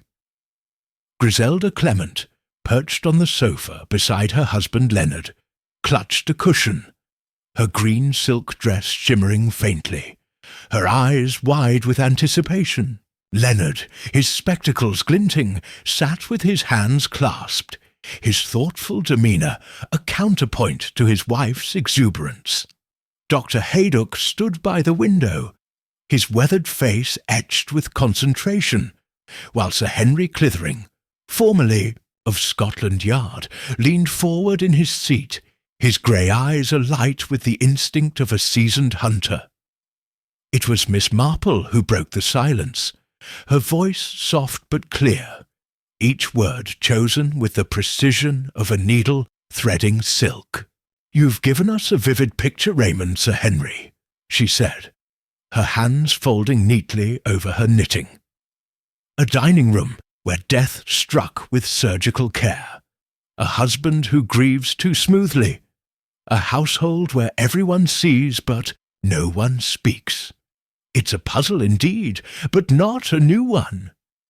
It reminds me of something that happened here in St. Mary Mead many years ago, a little tale that might shed light on our mystery. Griselda clapped her hands, her voice bright with delight. "Oh, a story from Miss Marple. Is it a murder? A poison? Do tell!" Leonard shot his wife a gentle, reproving glance, though his lips twitched. "Let's hear it, Miss Marple. I suspect your village tales are never as simple as they seem." Miss Marple's lips curved in a faint, enigmatic smile, her eyes twinkling with a quiet mischief. "Simple, perhaps, but people are much the same, Vicar, whether in St. Mary Mead or Willow Grange. Their desires, their fears, their secrets. They follow patterns. Let me take you back to a summer long past when I was younger, though not so young as to miss what unfolded." She leaned back slightly, her voice taking on the cadence of a storyteller, measured and evocative, drawing her listeners into a world of hedgerows and village greens. There was a man in St. Mary Mead, a Mr. Hargreaves, a retired solicitor who lived in a tidy house on the edge of the village. He was a widower, comfortable but not wealthy, with a sister, Miss Clara Hargreaves, who kept house for him. They were an unremarkable pair, he with his pipe and his gardening, she with her knitting and her sharp tongue. The village thought them dull, but I noticed something else. Mr. Hargreaves was a man who liked control, and Miss Clara, for all her briskness, was not as content as she seemed. Dr. Haydock, his arms crossed, raised an eyebrow, his deep voice sceptical. "Control, eh? Sounds like our Charles Baring. What happened to them?" Miss Marple's gaze drifted to the fire, as if seeing the past in its flames. One evening, Mr. Hargreaves took tea in his garden, as was his habit. Miss Clara poured from the pot, handed him his cup, and they sat in silence, the way siblings do when words have worn thin. Halfway through his tea, Mr. Hargreaves clutched, his chest gasped and fell forward, his cup shattering on the flagstones. The doctor was called, but he was beyond help. The post-mortem found digitalis in his system, a heart medicine, but in a dose far too high. The village was agog. Who would poison a quiet old man? Raymond leaned forward, his voice sharp with interest. "Digitalis! That's foxglove, isn't it? Like aconite from Monkshood. Was it in the tea?" Miss Marple nodded, her expression serene but her eyes keen. Indeed, Raymond, the tea leaves were clean, but the cup, his cup, had traces of digitalis mixed with the sugar he always took. The police, such as they were in those days, looked first at Miss Clara. She'd poured the tea, stirred the sugar, and she was not well liked. Her tongue had stung many a neighbour. The village whispered that she'd grown tired of her brother's rules, his penny-pinching, his insistence on her staying unmarried to care for him. Sir Henry Clithering, his grey eyes narrowing, leaned forward. A classic set-up. The sister, trapped in a life she didn't choose. Did she confess? Miss Marple's smile deepened, though her voice remained soft. Oh no, Sir Henry. Miss Clara was indignant, swore she'd done nothing but pour the tea. Her grief was loud, theatrical, but I watched her eyes, and they were dry. The police searched the house, found no digitalis, no foxglove in her garden. But they did find something curious. A small bottle of heart tonic in Mr. Hargreaves's study, prescribed for a mild condition. It contained digitalis, diluted, but enough to suggest a source. The police began to wonder if Mr. Hargreaves had poisoned himself, perhaps by accident, or even by design. Griselda's eyes widened, her voice hushed. Suicide? But why? Miss Marple tilted her head, her expression thoughtful. That was the question. Mr. Hargreaves had no debts, no scandals, no signs of despair. His will left everything to Miss Clara, a modest sum, but enough for her to live comfortably. The police leaned toward accident, an overdose of his tonic, perhaps spilled into his tea, but I wasn't so sure. I'd seen Mr. Hargreaves in the village, you see, always watching, always planning. He was a man who liked to be the centre of things, even in a small way, and I'd noticed something else. Miss Clara had been courted, quietly, by a widower from the next village. Mr. Hargreaves disapproved, forbade her to marry. She obeyed, but her face, when she thought no one saw, was bitter. Leonard Clement, his spectacles glinting, spoke in his gentle, probing tone. You're suggesting a deeper game. Was Miss Clara the poisoner after all? Miss Marple's needles, still in her lap, gleamed faintly as she folded her hands. Patience, Vicar. Let me finish the tale. The police were ready to close the case, call it misadventure. But I kept thinking about that cup, the sugar, the way Mr. Hargreaves had fallen. I spoke to the maid, a girl named Lily, who'd served the tea tray. She was nervous, like your Annie, Raymond, but she let slip something. The police had missed. The sugar bowl, always kept in the pantry, had been moved to Mr. Hargreaves's study the day before. He'd asked for it, said he wanted to check the quality. Odd, for a man who rarely bothered with household matters. Dr. Haydock grunted, his tone dry. Checking sugar? That's a flimsy excuse. He was up to something. Miss Marple nodded, her voice steady. I thought so too. I began to wonder if Mr. Hargreaves had poisoned his own tea, not by accident, but by design, not to die, but to cast suspicion. You see, he was a proud man, and Miss Clara's quiet rebellion, her interest in another man, stung him. I believe he laced the sugar with digitalis from his tonic, just enough to sicken himself, to make it seem someone, likely Clara, had tried to kill him. He'd be the victim, the village would rally to him, and Clara would be shamed, tied to him forever. But he miscalculated. The dose was too strong, or his heart too weak. He didn't sicken. He died." Sir Henry leaned back, his eyes gleaming with interest. "A cunning plan, gone wrong. But how did you prove it?" Miss Marple's smile was faint, almost wistful. "Proof was hard to come by. The police had their accident, and the village had its gossip.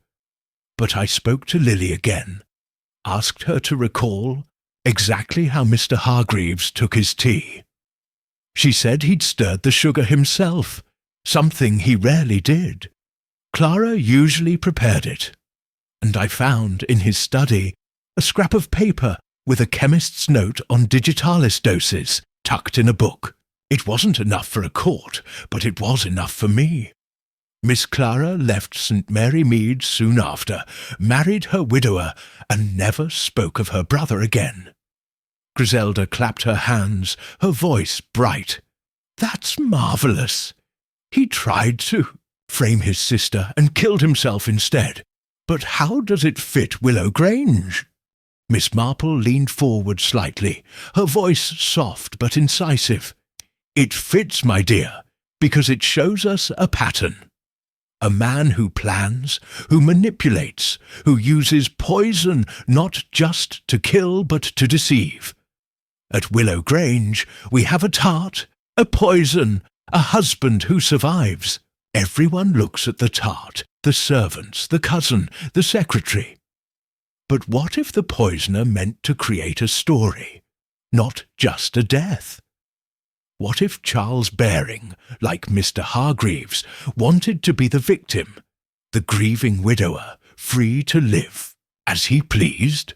Raymond blinked, his confidence faltering. "You're saying Charles poisoned the tart himself, knowing he wouldn't eat it?"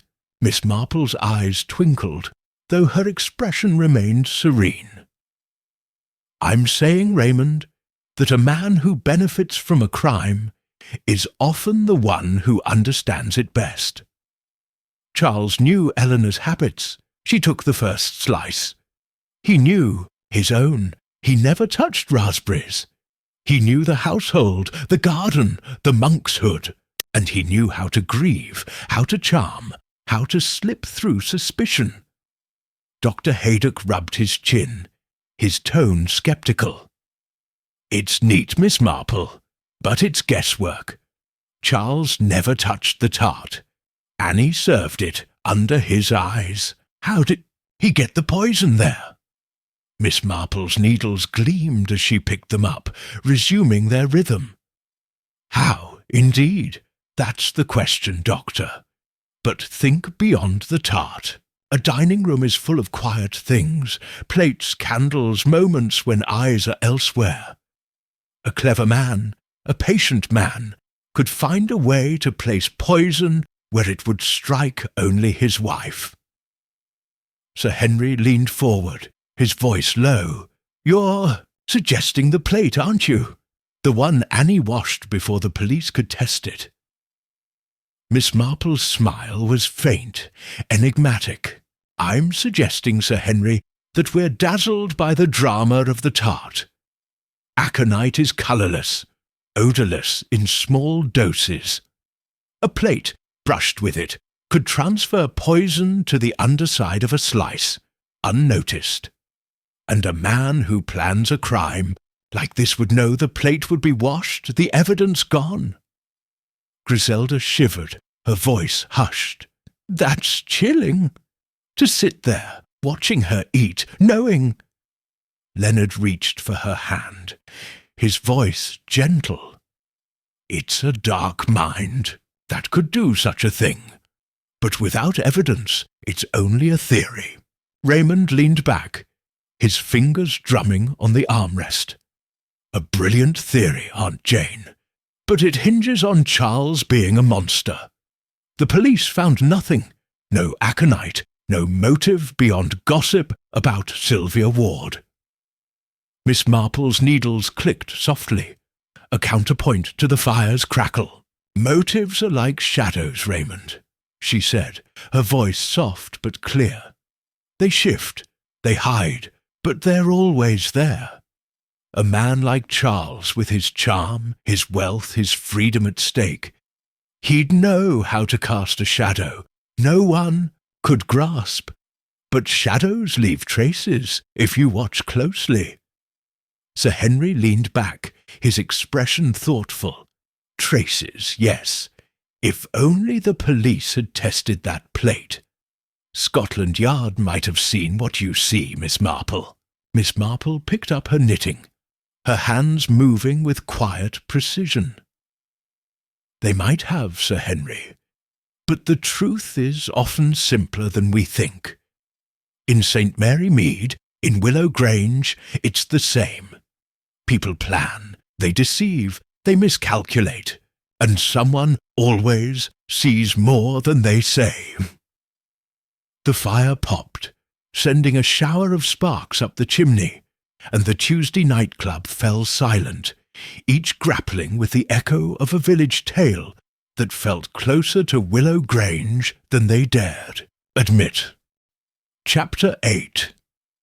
The London Connection. The drawing-room of Miss Jane Marple's cottage in St. Mary Mead glowed with the steady warmth of the fire, its amber light softening the contours of the oak-panelled walls and glinting off the delicate china teacup on the low table.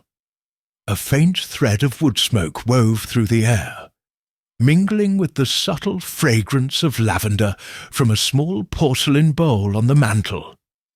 The November night pressed against the windows, its chill a distant whisper, but within, the atmosphere crackled with the quiet intensity of a mystery nearing its heart. Miss Marple sat in her armchair, her black lace shawl draped over her slight frame, her knitting needles moving with their familiar, unhurried rhythm. Her pale blue eyes, sharp beneath their serene facade, followed Sir Henry Clithering as he rose to steer the Tuesday night club deeper into the enigma of Willow Grange. Sir Henry stood by the hearth, his hands clasped behind his back, his grey eyes sweeping over the group with the measured authority of a man who had once unravelled crimes at Scotland Yard. His voice, crisp and resonant, cut through the hush. "We've dissected the scene, the players, the poison," he began, "and Miss Marple's tale of St. Mary Mead has given us a lens, a mind that manipulates, that deceives with intent. But there's a piece of the Willow Grange puzzle we've only glimpsed, a thread that leads beyond the village to the glitter of London. Charles Baring's life after Eleanor's death holds clues we cannot ignore. Let's follow that thread." Griselda Clement, curled on the sofa beside her husband Leonard, leaned forward, her green silk dress catching the firelight. Her voice, bright with intrigue, broke the pause. "London! That's where the scandal hides, isn't it? Late nights, secret meetings. Oh, do tell us about this widow, Sylvia Ward." Sir Henry's lips twitched, a flicker of amusement at her eagerness, but his tone remained steady. "You're not wrong, Mrs. Clement. London is where Charles Baring's shadow lengthens. But let's proceed carefully, with facts, not fancies.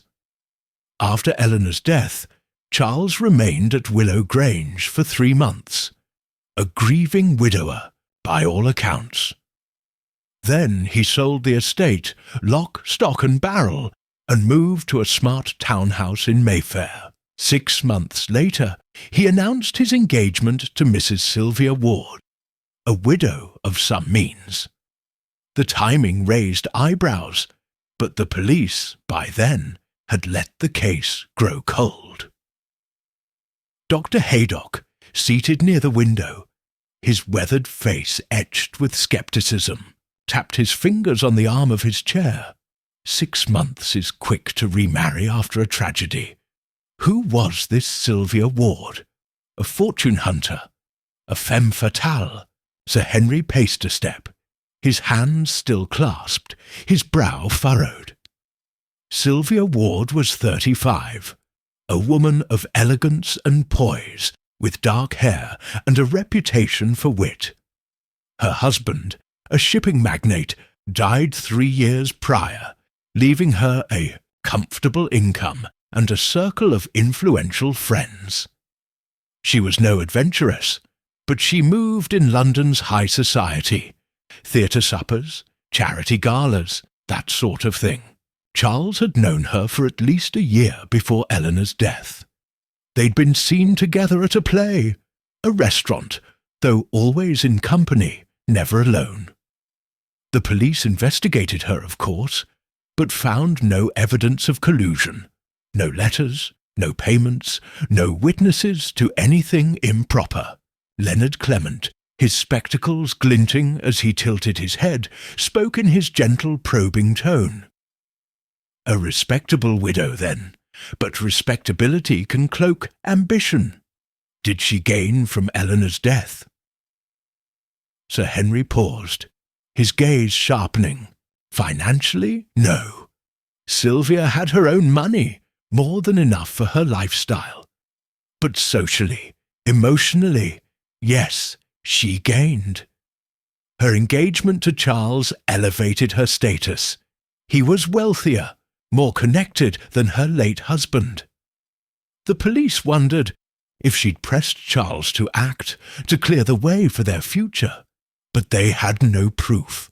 Sylvia's statement was brief. She was fond of Charles, shocked by Eleanor's death, and their engagement was a natural step, born of mutual comfort. Raymond West, lounging in a wingback chair, his dark hair slightly askew, raised an eyebrow. Mutual comfort?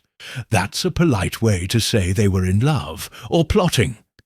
If Charles wanted Sylvia, Eleanor was in the way. Motive doesn't get clearer than that. Sir Henry nodded, resuming his pacing, his steps deliberate. The police thought so too. Charles's London life was their focus for weeks. They traced his movements before Eleanor's death. Dinners with Sylvia, evenings at her townhouse, always chaperoned by mutual friends. But nothing tied Sylvia to Willow Grange. She'd never visited, never met Eleanor. Her hands were clean, and Charles's were too. No aconite, no suspicious purchases, no meetings with chemists or botanists. His bank records showed no unusual payments, no bribes to servants or accomplices. Griselda clapped her hands, her voice bright with a sudden idea. What if Sylvia sent him the poison? A little vial, tucked in a love letter, with instructions to use it. Leonard shot his wife a reproving glance, though his lips twitched. "My dear, you're spinning novels now. A widow like Sylvia wouldn't risk her reputation on something so crude." Dr. Haydock crossed his arms, his deep voice sceptical. Crude or not, love makes people reckless. If Charles was smitten, he might have done anything for her. But how'd he get the poison to the tart without touching it? Sir Henry settled into a chair, his hands steepled, his voice crisp. "That's the wall we keep hitting. The mechanics of the crime. Aconite on the underside of Eleanor's slice, nowhere else. Let's revisit Charles's London connections, not just Sylvia. He was a financier, a man with a wide network. The police interviewed his colleagues, his club members, even his tailor. They found admiration, some envy, but no enemies with a grudge worth murder. His business was thriving, stocks, property, a few risky ventures that paid off. If someone wanted him dead, as the police first thought, they chose a bizarre method, targeting a dish he'd never eat. Raymond leaned forward, his voice sharp, with interest. Bizarre or deliberate? Miss Marple's story about Mr. Hargreaves suggests Charles might have poisoned the tart to look like the victim, knowing he'd be safe. Sylvia could have been his reason, even if she didn't touch the poison. Sir Henry's eyes narrowed, though his tone remained measured. A plausible theory, Mr. West, and one the police explored. They watched Charles after the engagement, hoping he'd slip, meet a shady chemist, confess to Sylvia. But he was careful, almost too careful. His life in London was impeccable. Charity boards, theatre outings, dinners with Sylvia and her set. The engagement was announced quietly. In the Times, no fanfare. If he was a murderer, he played the part of a gentleman to perfection. Miss Marple, her knitting needles pausing for a moment, tilted her head, her expression serene, but her eyes keen. "Perfection is a curious thing, Sir Henry," she said, her voice soft, almost musing. "A man who plans a crime so precise would know how to plan his life afterward. Tell me, what did Sylvia Ward say about Charles's marriage to Eleanor? Did she speak of it at all?" Sir Henry paused, his gaze sharpening as he considered her question.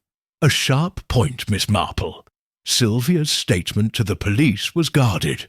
She said she'd met Charles through mutual friends, admired his intellect and knew he was married, but unhappy. She claimed she never pressed him, never asked about Eleanor. The police thought she was holding back, but her friends vouched. For her discretion, she wasn't the type to air private matters." Griselda shivered, her voice hushed. "Unhappy. That's a polite way to say he wanted out. Did Eleanor know about Sylvia?" Sir Henry resumed pacing, his steps silent on the thick Persian rug. "There's no evidence Eleanor knew. Her diary, which the police read thoroughly, mentioned Charles's London trips, but nothing about Sylvia or suspicions of infidelity. Her letters to Margaret Lisle were about charity work, household matters, not a hint of marital strain. If she sensed trouble, she kept it to herself." Leonard adjusted his spectacles, his voice gentle but incisive. "Silence can be telling. A woman like Eleanor, so composed, might hide her pain, even from her cousin. Did anyone else notice Charles's discontent?" Sir Henry nodded, his expression thoughtful. "The servants gave vague hints. Annie, the maid, said Charles was distant with Eleanor, spent more time in his study than with her. Mrs. Gibbs, the cook, mentioned he'd snap at Eleanor over small things. Late dinners, a creaky door. But it was mild, not the stuff of murder. Victor Crane, the secretary, was cagier. When asked about Charles's mood, he stammered, said he didn't notice personal matters. The police thought he knew more, but was too scared to say." Raymond smirked, his fingers drumming on the armrest. "Scared or loyal? Victor's the weak link, isn't he? He saw Charles in London, knew his habits. Maybe he carried messages to Sylvia." Sir Henry leaned back, his voice low. "The police pressed Victor hard. He admitted accompanying Charles to London occasionally, handling paperwork, but swore he never met Sylvia or saw anything untoward. His nervousness was his downfall. They suspected he was hiding something, but his life was an open book. No money, no vices, just a rented room and a pile of borrowed books from Eleanor." Dr. Haydock rubbed his chin, his tone dry. "Books again. Eleanor's kindness to Victor could have stirred trouble. Jealousy from Charles or something deeper. But we're still stuck on the poison. London's full of chemists, but Charles left no trail." Sir Henry paced a step, his brow furrowed. "That's the frustration. Aconite isn't sold on street corners. It's a plant extract, requiring knowledge and care. The police checked London apothecaries, botanical societies, even Charles's club library for books on poisons. Nothing. The monk's hood in the Grange's garden was the only lead, but no one saw Charles near it, and the plants were untouched. Griselda tilted her head, her voice curious. What about Sylvia's garden? Did she grow monkshood? Sir Henry's lips twitched, a flicker of amusement. A good thought, Mrs. Clement, but Sylvia lived in a townhouse with a postage stamp. Courtyard. No garden, no plants. The police searched her home anyway. No aconite, no botanical books. She was a socialite, not a herbalist. Miss Marple's needles resumed their soft clicking, a counterpoint to the fire's crackle. A socialite, yes, she said, her voice barely above a whisper, yet carrying weight. But a woman who loves a man like Charles would watch him closely. Did Sylvia ever visit Willow Grange after the engagement, Sir Henry, or speak of Eleanor's death? Sir Henry paused, his gaze sharpening. She never visited the Grange, before or after. Her statement about Eleanor's death was brief. A terrible tragedy, she called it, and claimed she didn't know details, only what Charles told her. The police found her detachment odd, but her friends said she was private, not cold. Raymond leaned forward, his voice sharp. Private or calculating? If Sylvia knew Charles did it, she'd keep her distance, let him tie up loose ends. Sir, Henry nodded, his expression grim. The police shared your suspicion, Mr. West. They shadowed Sylvia for weeks, hoping she'd meet someone, a supplier, a go-between. But her life was spotless, teas, dress fittings, evenings with Charles at respectable venues. If she was part of a plot, she left no trace. Leonard tilted his head, his voice gentle. A plot requires trust. If Charles and Sylvia planned Eleanor's death, they'd need to communicate carefully. Were their letters checked? Then Henry resumed pacing, his voice crisp. Every letter, every note. Charles and Sylvia corresponded, but it was banal. Dinner plans, theatre tickets. The police even examined Sylvia's stationery, her ink, for hidden codes. Nothing. Their meetings were public, chaperoned. If they schemed, it was in whispers, with no witnesses. Miss Marple set her knitting in her lap, her hands folding neatly. Whispers are powerful, Sir Henry, she said, her voice soft but clear. A man like Charles, a woman like Sylvia, they'd know how to speak without being heard. But I wonder about the timing. 6 months to an engagement, a new life into London. Why the haste if Charles was so grieved? Sir Henry leaned back, his eyes gleaming with interest. A question the police asked Miss Marple. Charles said he needed a fresh start, that Willow Grange held too many memories. Sylvia said their love grew from shared loss. She, a widow. He, a widower. The village called it callous, but London society barely blinked. Remarriage is common enough among the wealthy. Griselda shivered, her voice hushed. It's still cold. To move on so quickly, as if Eleanor never mattered. Doctor, Haydock grunted, his tone dry. Cold but practical. If Charles killed her, he'd want to distance himself from the crime, build a new life before suspicion lingered. Miss Marple's lips curved in a faint, enigmatic smile. Distance, yes, she said, her voice soft. A man who plans a crime like this would think of distance, not just in miles, but in time, in perception. A new life in London, a new wife, a new story. But stories have roots, and roots run deep.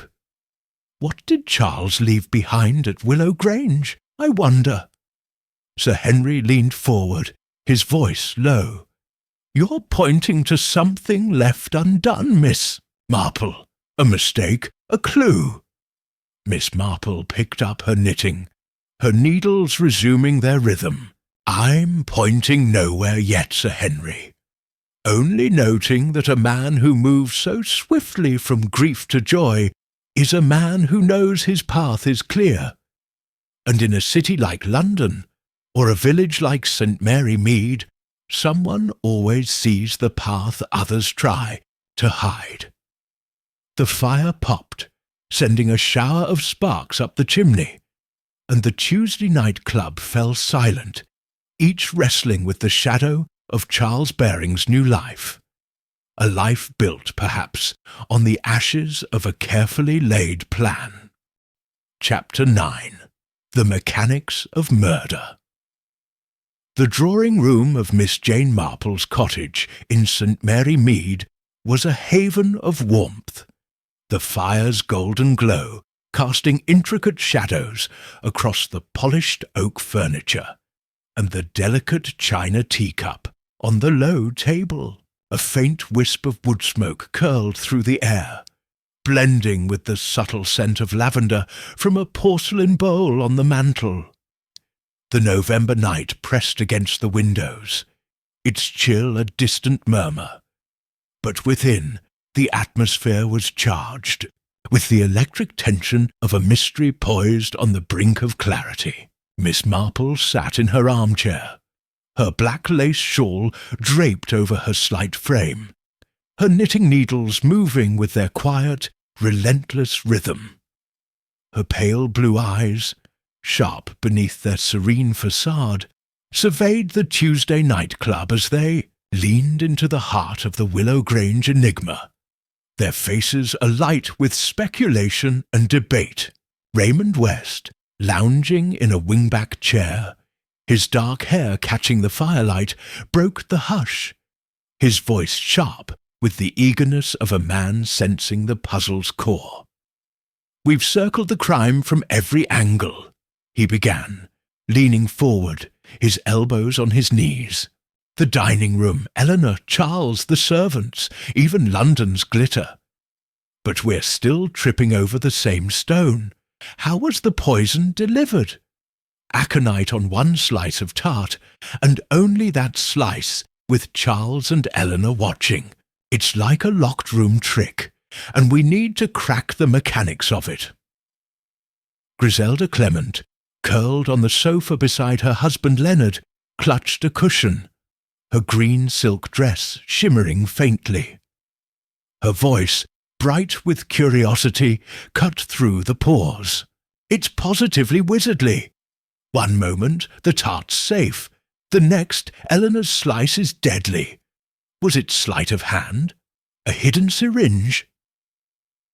Sir Henry Clithering, seated near Miss Marple, his grey eyes gleaming with the instinct of a former Scotland Yard man, raised a hand, his tone crisp. Let's ground ourselves in facts, Mrs. Clement. The mechanics are indeed the crux, but wizardry won't do. The police reports, which I reviewed in my time, give us a clear sequence. Let's reconstruct it, step by step, and test our theories against the evidence. Leonard Clement, his spectacles glinting as he tilted his head, spoke in his gentle, probing tone. A wise approach, Sir Henry. Start with the tart's journey, from kitchen to table. Where could the poison have entered? Sir Henry stood, pacing a step, his hands clasped behind his back, his voice measured but resonant. The tart begins in the kitchen, under Mrs. Gibbs's watchful eye. She's a seasoned cook, 60, loyal to the Barings for 20 years. She baked the raspberry tart that afternoon, using fresh berries from the garden, flour and sugar from her pantry. The police tested every ingredient, clean. She cooled the tart on a rack, covered it with a cloth, and left it until dinner. No one entered the kitchen but Annie the maid, who was peeling potatoes. The windows were locked, the door to the passage secure. Mrs. Gibbs swears no one tampered with her work, and the police found no evidence to contradict her. Dr. Haydock, standing by the window, his weathered face etched with concentration, tapped his fingers on the arm of his chair. So the tart leaves the kitchen untainted. When does it reach the dining room? Sir Henry nodded, his brow furrowing as he paced. At 8:15, after the main course, pheasant, potatoes, beans, is cleared. Annie, 19, timid, carries the tart on a silver stand to the dining room, a 10-foot journey down a short passage. The dining room is elegant mahogany table, candlelit, Eleanor at one end, Charles at the other, 10 feet apart. Annie sets the tart on the table near Eleanor, and as instructed, cuts it with a silver knife into 8 equal slices. Eleanor, per her habit, takes the first slice, which Annie places on her Wedgwood dessert plate. Charles waves his share away, citing his dislike of raspberries. Annie returns to the kitchen. Moments later, Eleanor eats, gasps and collapses.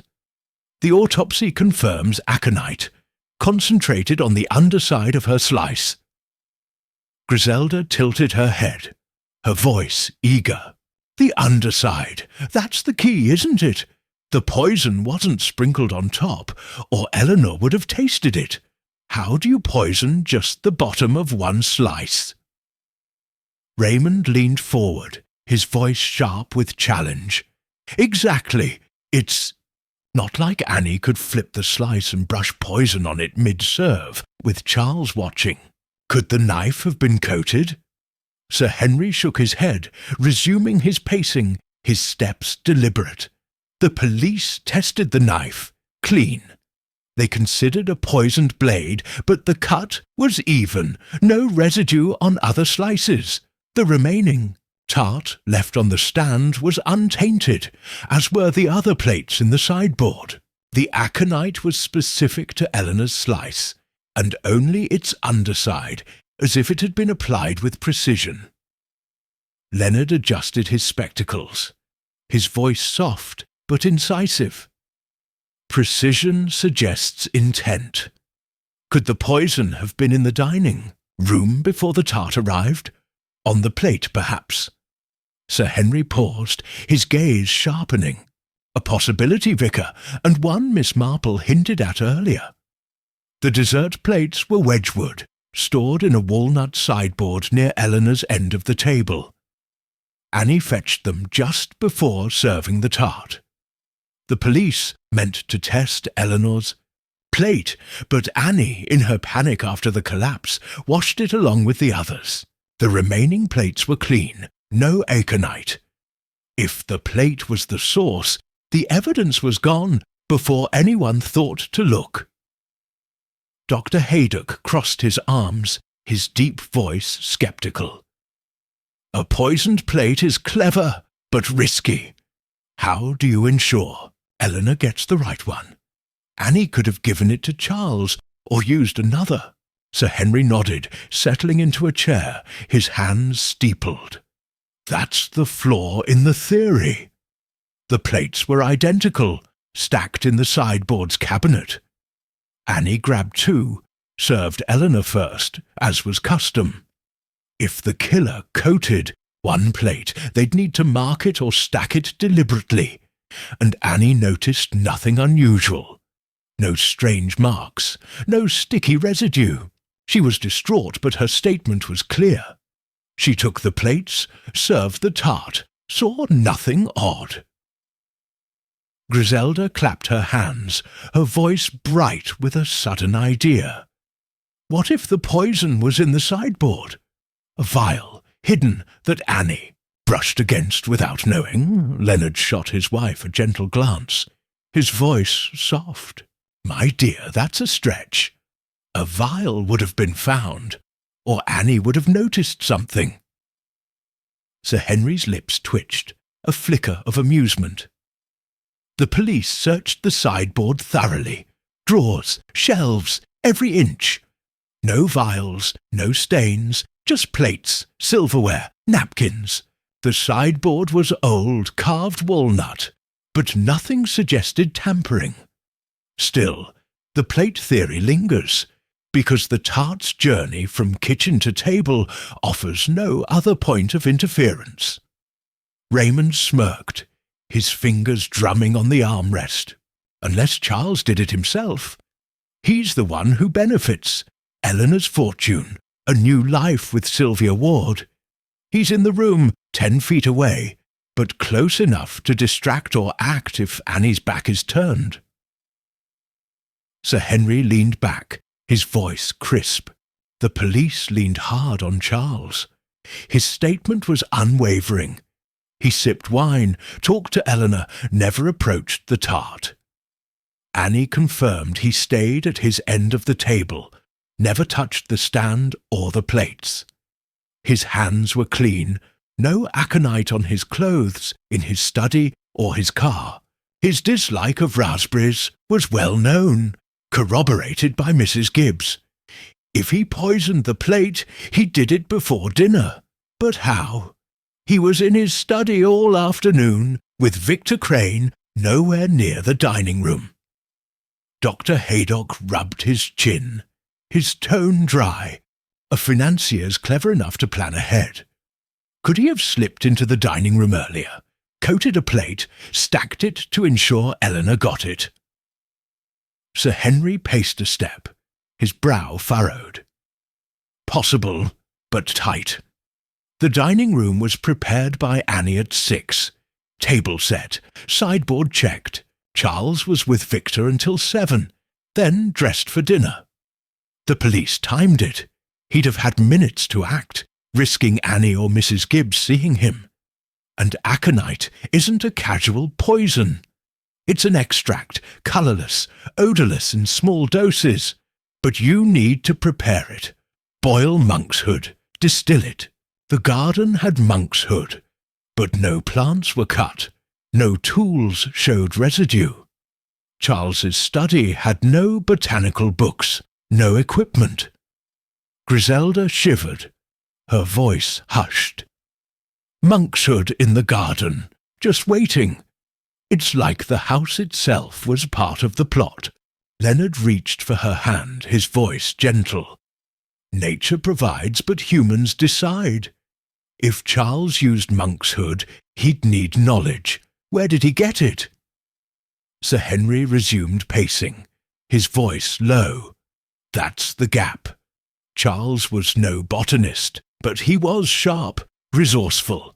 The police checked London contacts, chemists, apothecaries, even his club library. No trace of aconite or inquiries about poisons. Victor Crane, who handled his papers, saw no suspicious letters. The monkshood bed was the only lead. But Tom, the gardener, swore it was untouched, and the police agreed. No stems snapped, no roots dug up. Raymond leaned forward, his voice sharp. What about the tart itself? Could the poison have been baked in, targeted somehow to one slice? Sir Henry shook his head, his tone firm. The police chemist ruled it out. The tart was uniform. Same dough, same filling. Aconite in the batter would have spread evenly, and the remaining slices were clean. The poison was applied after the cut, on Eleanor's slice alone, and only the underside, suggesting contact with something like a plate, rather than a sprinkle or injection. Dr. Haydock crossed his arms, his tone sceptical. Contact, yes, but the plate's a ghost. We can't test it. Could the poison have been on the tablecloth, transferred when the slice was set down? Sir Henry paused, his gaze sharpening. An ingenious thought, Doctor, but the tablecloth was clean. Damask laundered that day, no stains or residue. The police tested it, the candelabra, even the silver stand. Nothing. The aconite was so localized it defies logic, yet it happened. Griselda tilted her head, her voice curious. What about the air? Could aconite be a vapour, breathed in? Leonard smiled, his voice gentle. My dear, aconite's a plant toxin, not a gas. It needs ingestion or contact. The autopsy showed it in Eleanor's stomach, not her lungs. Sir Henry nodded, resuming his pacing. The vicar's right. Aconite was ingested, likely through the tart. The police considered every vector, sugar bowl, wine glass, fork, all clean. The focus kept returning to the plate, but with it washed, they had no proof. Annie's haste was the killer's ally. Miss Marple, her knitting needles still for a moment, tilted her head, her expression serene, but her eyes keen. Haste is a curious thing, Sir Henry, she said, her voice soft, almost musing. A maid who washes a plate in panic, a poison that vanishes with it. Tell me, was the dining room left unguarded after Eleanor's death? Could someone have tampered with the scene? Sir Henry paused, his gaze sharpening. A sharp question, Miss Marple. The dining room was chaos after Eleanor collapsed. Charles shouted for Annie, who ran for the doctor. Mrs. Gibbs came in, saw the body, and stayed with Charles until help arrived. The door to the hall was open, the kitchen passage busy. The police arrived within an hour, but the table was cleared by then Annie's doing in her shock. No one reported seeing an outsider, but yes, the room was briefly unwatched. Raymond smirked, his voice laced with challenge. Briefly's enough. Charles could have slipped in, wiped the plate himself, ensured no trace remained. Sir Henry leaned back, his voice crisp. The police considered it. Charles was with Eleanor's body, then with Mrs. Gibbs, but he had moments alone before the doctor arrived. Still, the plate was washed, not wiped. Annie scrubbed it in the kitchen under Mrs. Gibbs's nose. If Charles acted, he'd have needed to move fast, and no one saw him near the sink. Dr. Haydock grunted, his tone dry. Fast, but possible. A man like Charles planning a murder would think of the clean-up. The plate's the perfect tool, poisoned, used, washed, gone. Miss Marple's needles resumed their clicking, a counterpoint to the fire's crackle. Perfect, yes, she said, her voice barely above a whisper, yet carrying weight. A crime so clean, so precise, it's almost invisible. But perfection is a trap, Doctor. A killer who relies on it forgets the human element. The maid's panic, the husband's glance, the cousin's silence. Someone saw something, even if they didn't know it. Sir Henry leaned forward, his eyes gleaming with interest. You're pointing to a witness, Miss Marple. Annie? Victor? Someone who missed the significance of what they saw.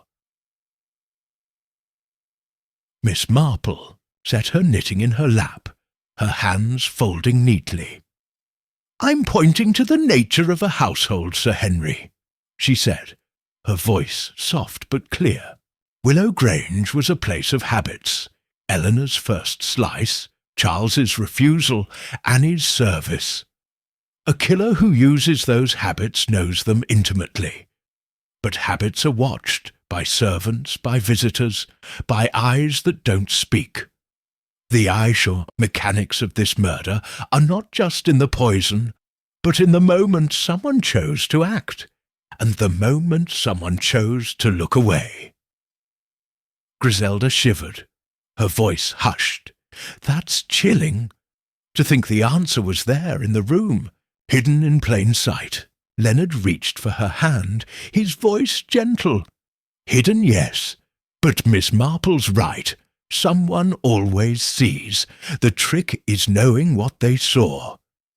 Raymond leaned back, his fingers drumming on the armrest. It's a brilliant puzzle, Aunt Jane, but we're still guessing. The plate's gone, the tart's gone, and Charles is in London, laughing.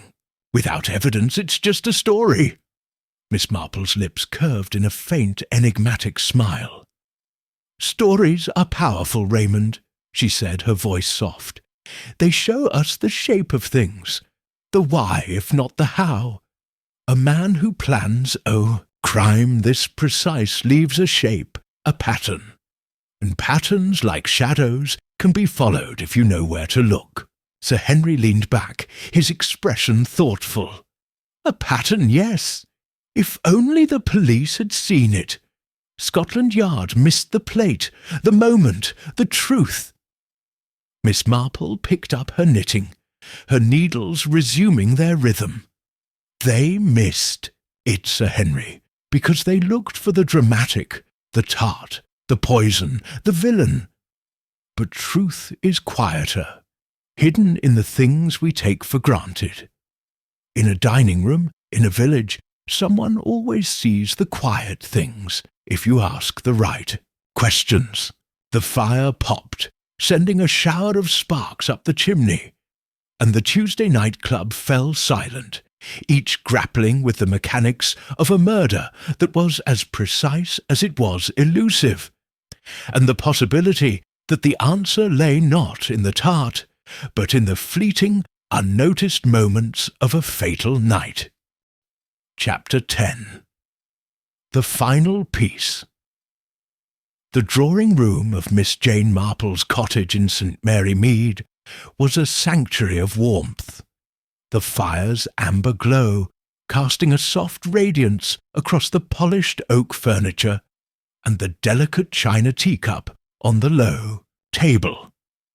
A faint thread of wood smoke wove through the air, mingling with the subtle fragrance of lavender from a porcelain bowl on the mantel. The November night pressed against the windows, its chill a distant whisper, but within, the atmosphere crackled with the electric anticipation of a mystery nearing its resolution. Miss Marple sat in her armchair, her black lace shawl draped over her slight frame, her knitting needles still for the moment, resting in her lap. Her pale blue eyes, sharp beneath their serene facade, surveyed the Tuesday night club with a quiet intensity, as if she were weaving the threads of their debate into a tapestry only she could see. The group was hushed, each member absorbed in the enigma of Willow Grange, Eleanor Baring's poisoned death, Charles Baring's polished survival, and the intricate mechanics that had baffled the police.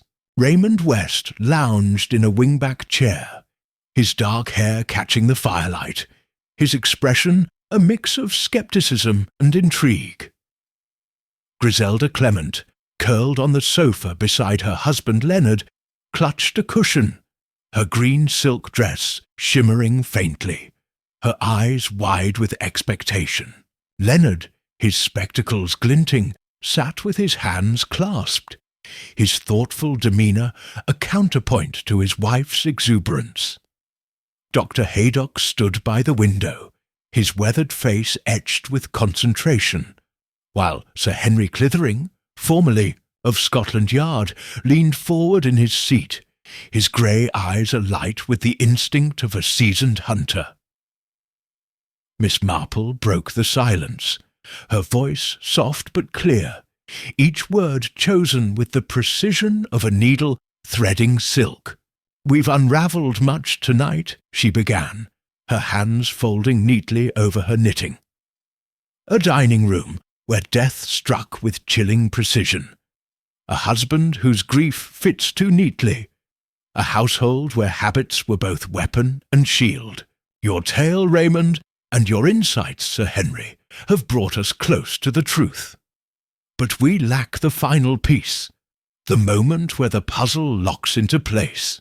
Allow me to offer my thoughts, not as a detective, but as an observer of human nature.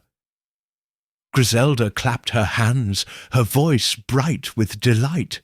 "Oh, Miss Marple, you've solved it, haven't you? Tell us, was it Charles? The plate? A secret? Poisoner?"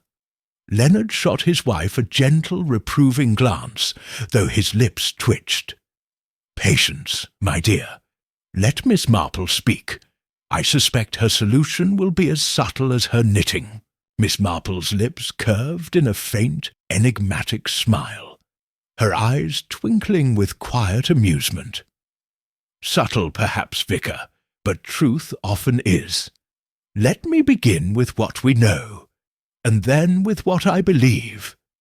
The facts are these. Eleanor Baring died from aconite found on the underside of her slice of raspberry tart, served in her dining room on a Wedgwood plate. Charles Baring, her husband, refused his share, citing a known dislike of raspberries. The tart was clean when it left the kitchen, cut at the table by Annie, the maid, and only Eleanor's slice was poisoned. The plate, alas, was washed before testing. Charles inherited Eleanor's fortune, moved to London, and within 6 months was engaged to Sylvia Ward, a widow. The servants, the cousin, the secretary, all were questioned, but no motive or method pinned them to the crime. Dr. Haydock, his arms crossed, raised an eyebrow, his deep voice sceptical. "Facts we've chewed over all night. But the method, Miss Marple. How did the aconite get there? The plate's a theory, but it's a ghost without evidence." Miss Marple nodded, her expression serene, but her eyes keen. "A ghost? Yes, Doctor, but ghosts leave echoes. Let me tell you what I think and why.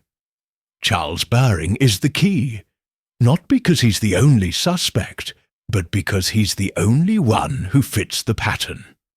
A man of charm, wealth and calculation, who knew his wife's habits, his own safety, and the household's rhythms. I believe he poisoned Eleanor, not for money alone, but for freedom, to marry Sylvia, to live unencumbered, and I believe he did it with a simplicity that fooled everyone." Raymond leaned forward, his voice sharp with interest. "Simplicity?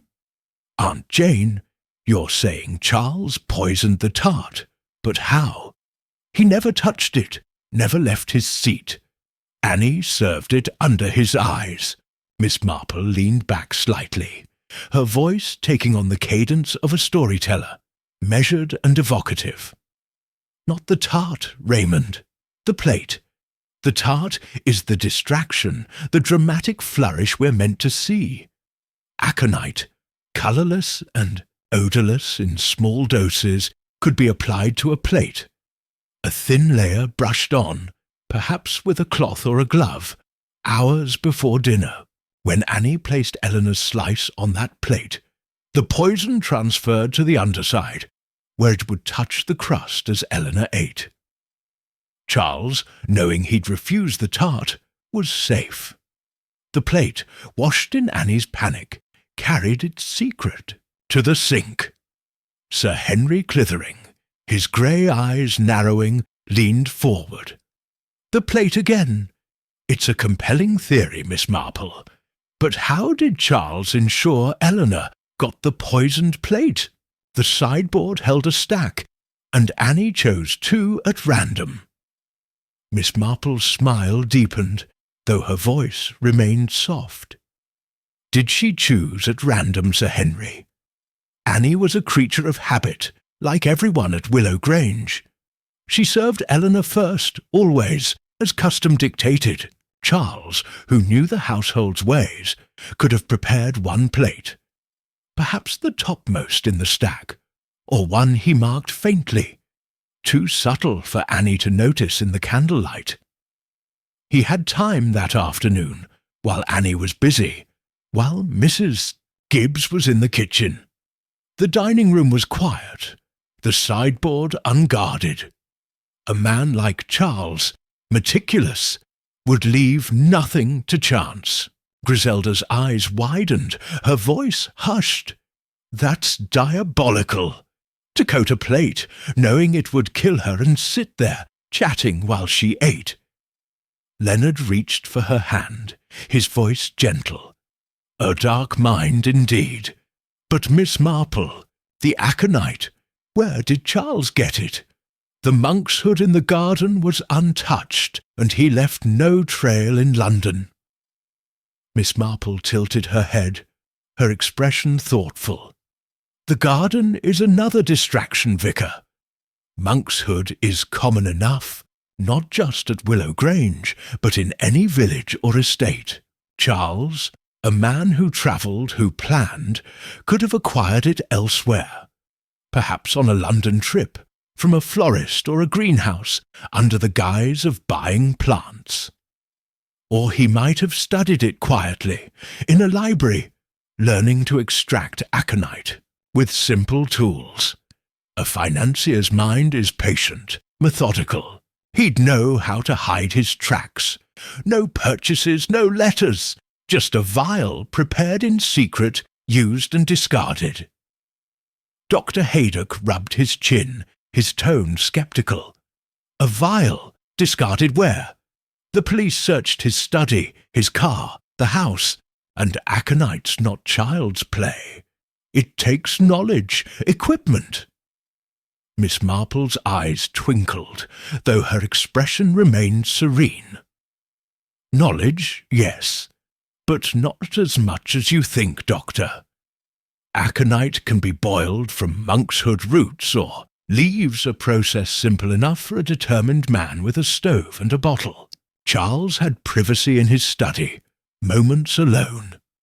The vial could be small, hidden in a pocket, destroyed after use, perhaps burned in the fire, or crushed and scattered.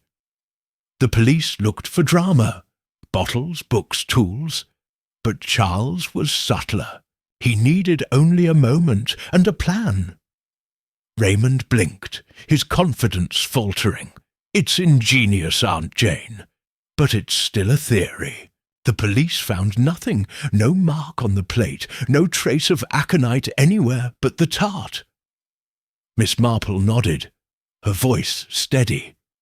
Nothing, Raymond, because Charles planned it so. The plate was his weapon, but also his shield.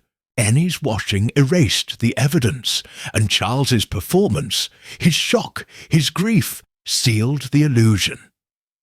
He knew the police would focus on the tart, the servants, the garden. He knew his dislike of raspberries would make him seem the target, not the killer, and he knew Eleanor's habit, her first slice, would ensure the poison found its mark. Sir Henry leaned back, his eyes gleaming with interest. A performance, yes, but the timing, Miss Marple. Charles was with Victor Crane all afternoon, then dressed for dinner. When did he poison the plate? Miss Marple's smile was faint, almost wistful. Timing is a matter of opportunity, Sir Henry. The dining room was set at 6, but Annie was in and out, fetching linens, polishing silver. Charles, in his study, could have slipped in during a quiet moment, 5 minutes less, to brush the plate with aconite. Victor, nervous and deferential, wouldn't question his absence. Or perhaps Charles acted earlier that morning, before Victor arrived. A man who plans a murder plans his moments too. Griselda shivered, her voice soft. It's so cold. To sit across from her, knowing she'd die, and call for help as if he cared. Leonard adjusted his spectacles, his voice gentle but incisive. Cold, yes, but clever. Miss Marple, what of the others? Annie, Mrs. Gibbs, Victor? Could one of them have been complicit, even unwittingly? Miss Marple leaned forward slightly, her voice soft but incisive. Unwittingly, perhaps, Vicar. Annie, with her panic, washed the plate, but I don't believe she knew why. She was frightened, sensed something wrong, but her loyalty to the Barings kept her silent. Mrs. Gibbs, devoted to Eleanor, saw nothing beyond her kitchen. Victor, though, Victor is the shadow, nervous, close to Charles, privy to his London life. I wonder if he suspected, if Charles's charm kept him quiet, but complicit? No, this was a solitary crime, born of one mind. Dr. Haydock crossed his arms, his tone dry. Solitary, maybe, but flawless. Charles left no trace, no witness. Even if you're right, the police couldn't touch him. Do. Marple's needles gleamed as she picked them up, resuming their rhythm. Flawless, no, Doctor. No crime is. Charles's flaw was his haste, selling the Grange, marrying Sylvia so soon. The village noticed, whispered, and whispers are the killer's enemy. Had he waited, played the widower longer, his story might have held. But greed or love pushed him, and that's where the pattern shows. Raymond leaned back, his fingers drumming on the armrest. A pattern, yes, but no proof. Aunt Jane, you've spun a brilliant tale, but without that plate, it's just a guess. Charles is in London, untouchable. Miss Marple's lips curved in a faint, enigmatic smile. Proof is a heavy word, Raymond. The police wanted it, needed it, but truth doesn't always wait for proof. Charles's life, his engagement, his new start, tells its own story. A man who plans so carefully leaves a shape, a shadow, and shadows can be seen if you stand in the right place. Sir Henry leaned forward, his voice low. You're saying the truth is in his actions, not the evidence. But Scotland Yard needed more. A vial, a witness, something to hold him. Miss Marple's needles clicked softly, a counterpoint to the fire's crackle. They did, Sir Henry, and they failed because they looked for the loud things, the tart, the poison, the motive. But truth is quieter, hidden in the habits, the glances, the choices. Charles chose a plate, chose a moment, chose a life. And someone, Annie perhaps, or Victor, saw a flicker of that choice, even if they couldn't name it. Griselda clapped, her hands, her voice bright. It's marvellous! Like a puzzle where the pieces fit, but you can't see them until the end. But Miss Marple, how do you know it's the plate? Could it be something else? The knife, the table? Miss Marple leaned back, her voice soft but clear. The knife was clean, my dear, and the tablecloth too.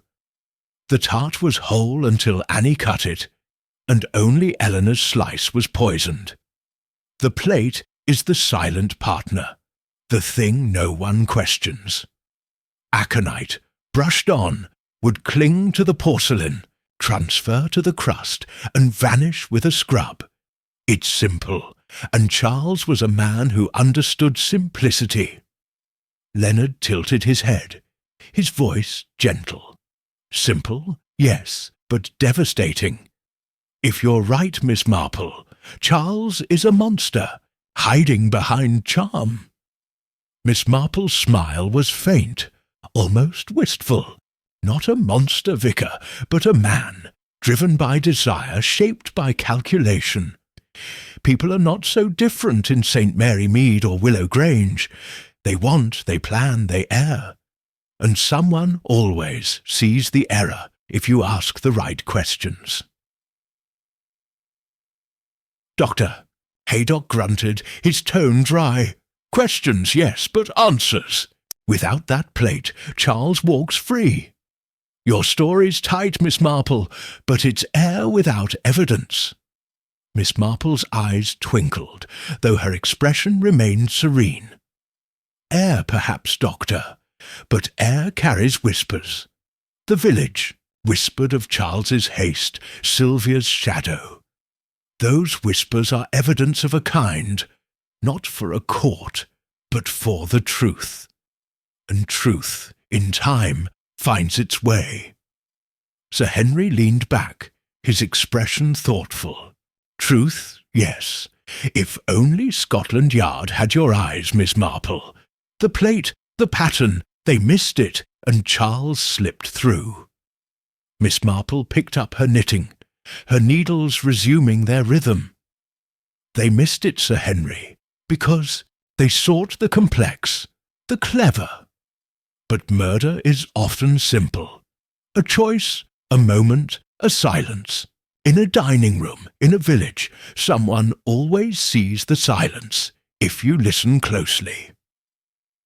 The fire popped, sending a shower of sparks up the chimney, and the Tuesday night club fell silent, each grappling with the final piece of a puzzle that was as elegant as it was devastating, and the certainty that Miss Marple had seen what no one else could. Chapter 11. The Unseen Truth.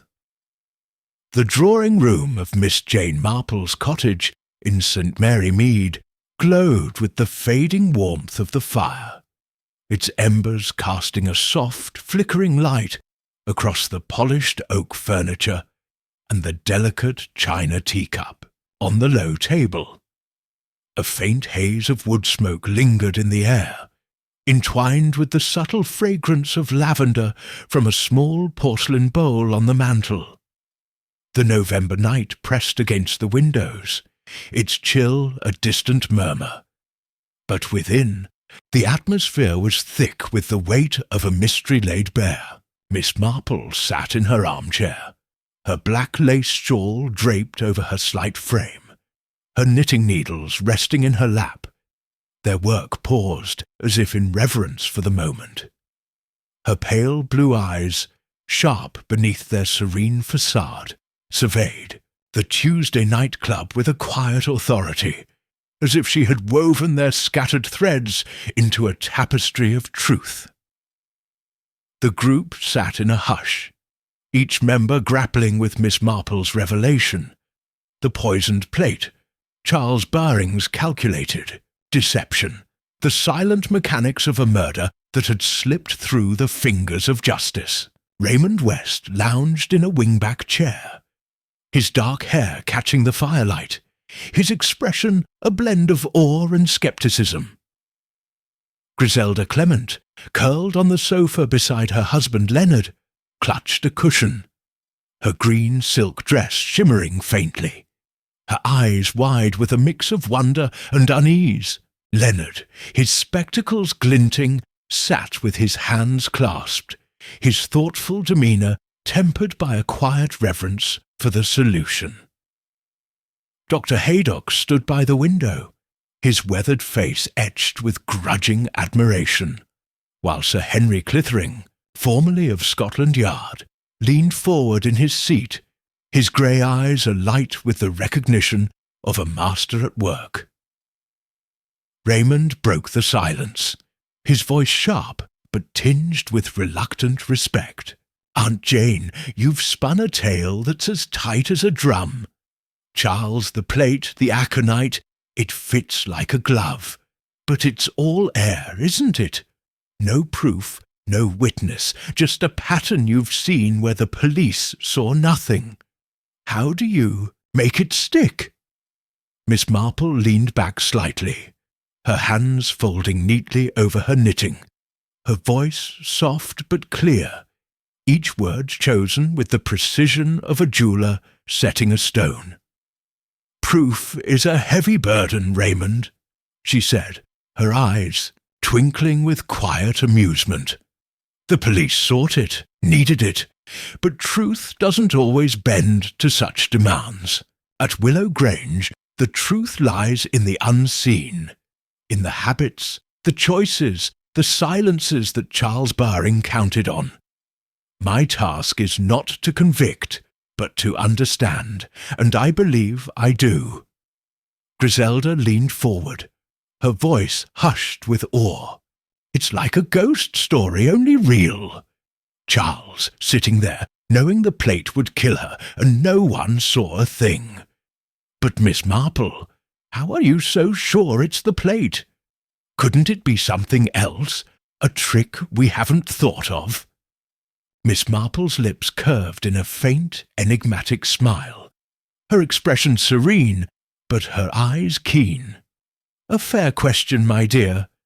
The tart, the knife, the tablecloth, all were tested, all clean.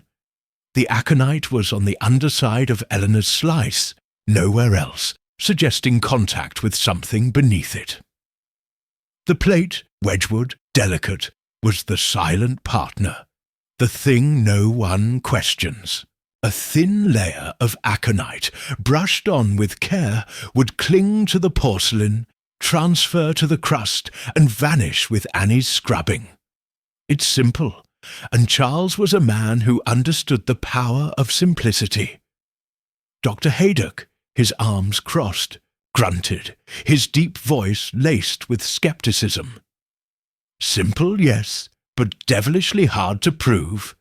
The plate's gone, washed clean.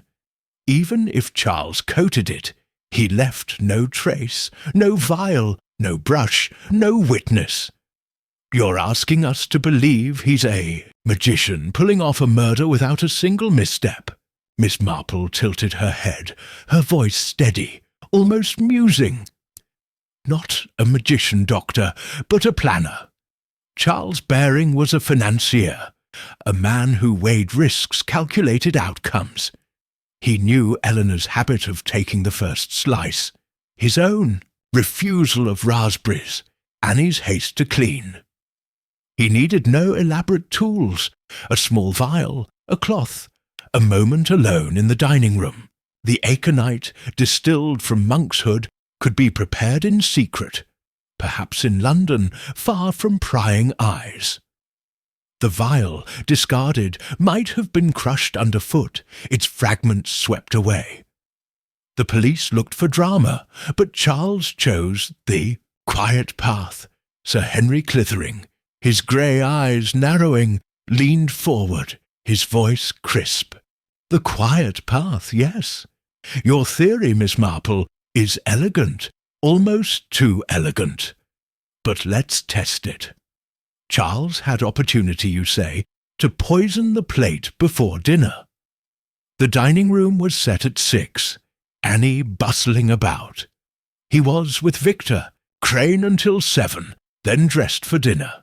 That leaves a narrow window, minutes at most, to slip in, coat the plate, and escape notice."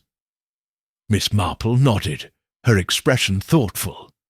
"A narrow window, Sir Henry, but enough for a determined man."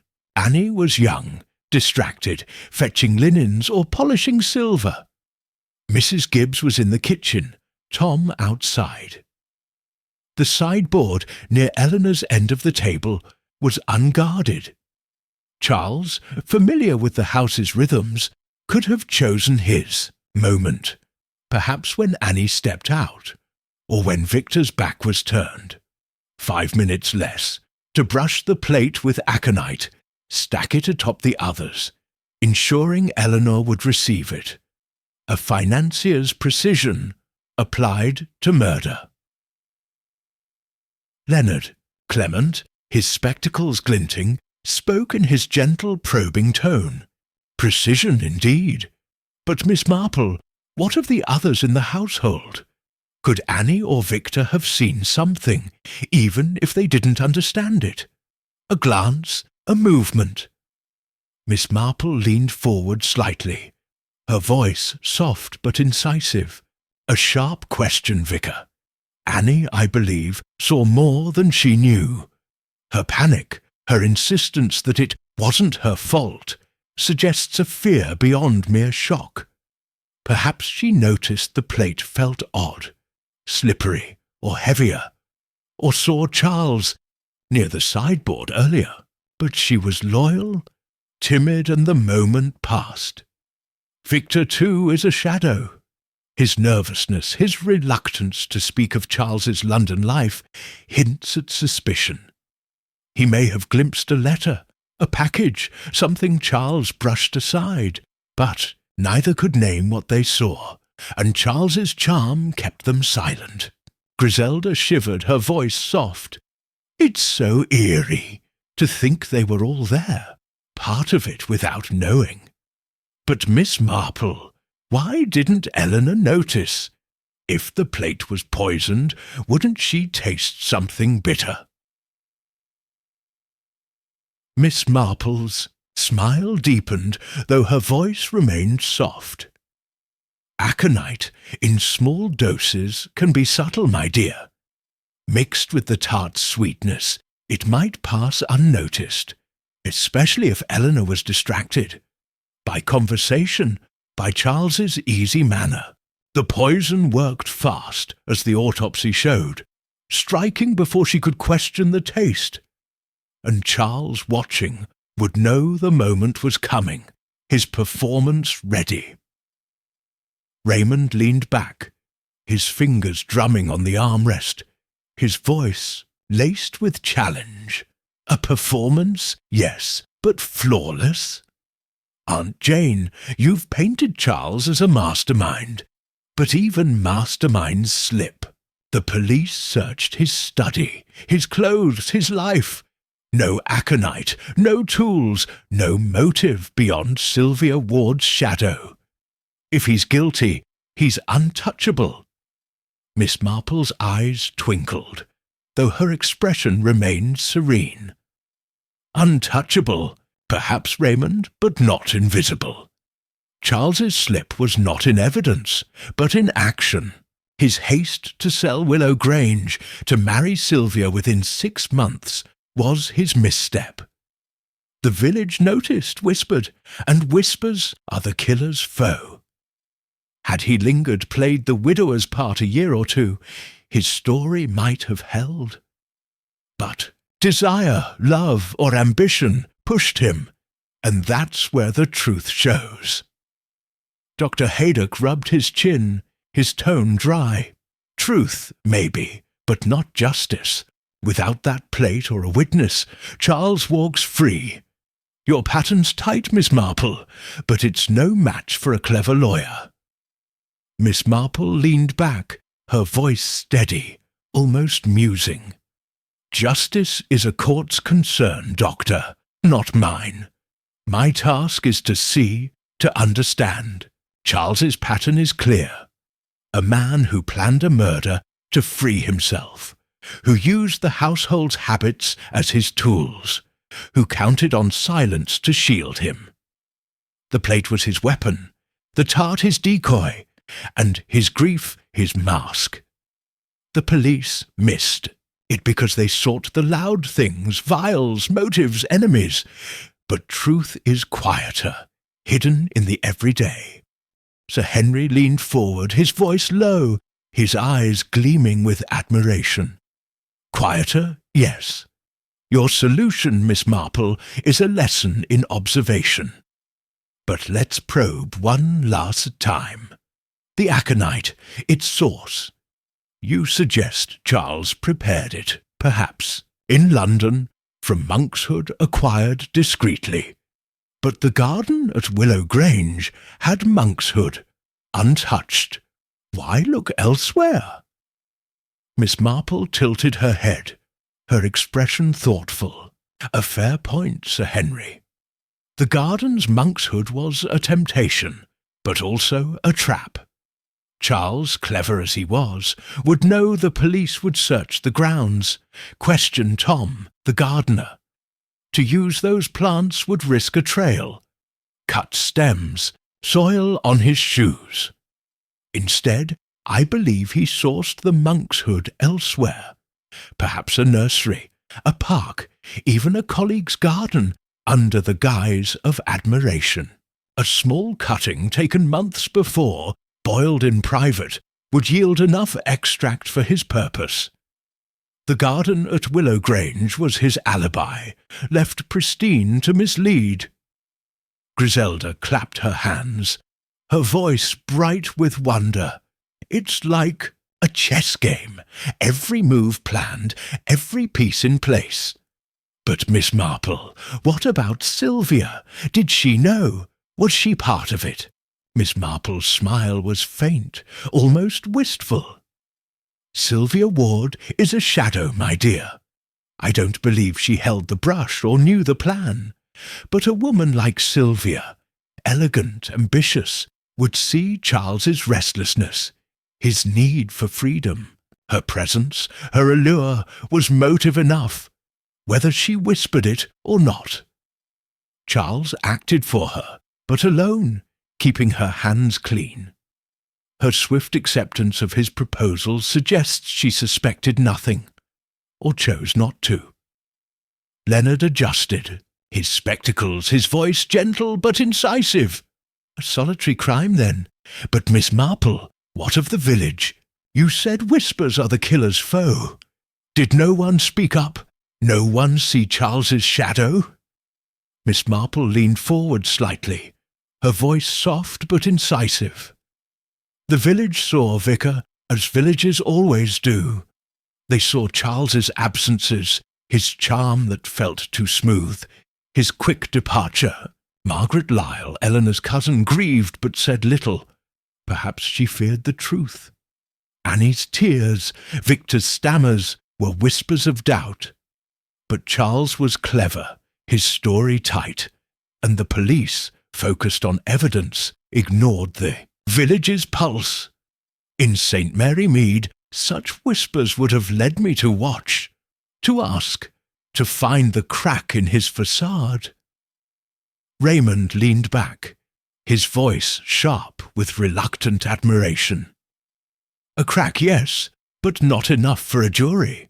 Aunt Jane, you've solved the puzzle. But Charles is in London, living his new life. The truth you see, it's unseen to the world. Miss Marple's lips curved in a faint, enigmatic smile. Unseen, perhaps, Raymond, but not unfelt. Truth has a way of lingering, like a shadow on the heart. Charles may walk free, but he carries his choice. Every glance in a mirror, every toast with Sylvia, will remind him of the plate, the moment, the silence he bought. And villages, like Willow Grange, never forget. Dr. Haydock grunted, his tone dry. A poetic justice, Miss Marple, but cold comfort for Eleanor. Your solution's brilliant, but it's a ghost, like the plate, real, but untouchable. Miss Marple leaned back, her voice steady, almost musing. Ghosts have power, Doctor. They whisper, they haunt. Eleanor's death, Charles's life, the village's memory. These are the ghosts that follow him. My task is not to catch him, but to see him. And I do, as clearly as I see you. Sir Henry leaned forward, his voice low, his eyes gleaming with respect. You see, Miss Marple, where Scotland Yard stumbled. The plate, the pattern, the unseen truth, you've laid it bare. If only we'd had you at the Yard, Charles might not have slipped through. Miss Marple picked up her knitting, her needles resuming their soft clicking, a counterpoint to the fire's dying crackle. The Yard had its methods, Sir Henry, and they were fine ones. But truth is not always in the files or the tests. It's in the people, their habits, their silences, their shadows. In a dining room, in a village, someone always sees the unseen if you listen to the quiet. Griselda leaned forward, her voice soft with awe. It's like a story, but truer. Miss Marple, you make it sound so simple, yet it's so deep. How do you do it? Miss Marple's smile was faint, almost wistful. I watch, my dear, and I listen. People are the same in St. Mary Mead or Willow Grange. They love, they scheme, they hide, and in their hiding they reveal. The unseen truth is there, if you know where to look. Leonard reached for his wife's hand, his voice gentle. "A gift, Miss Marple, and a rare one.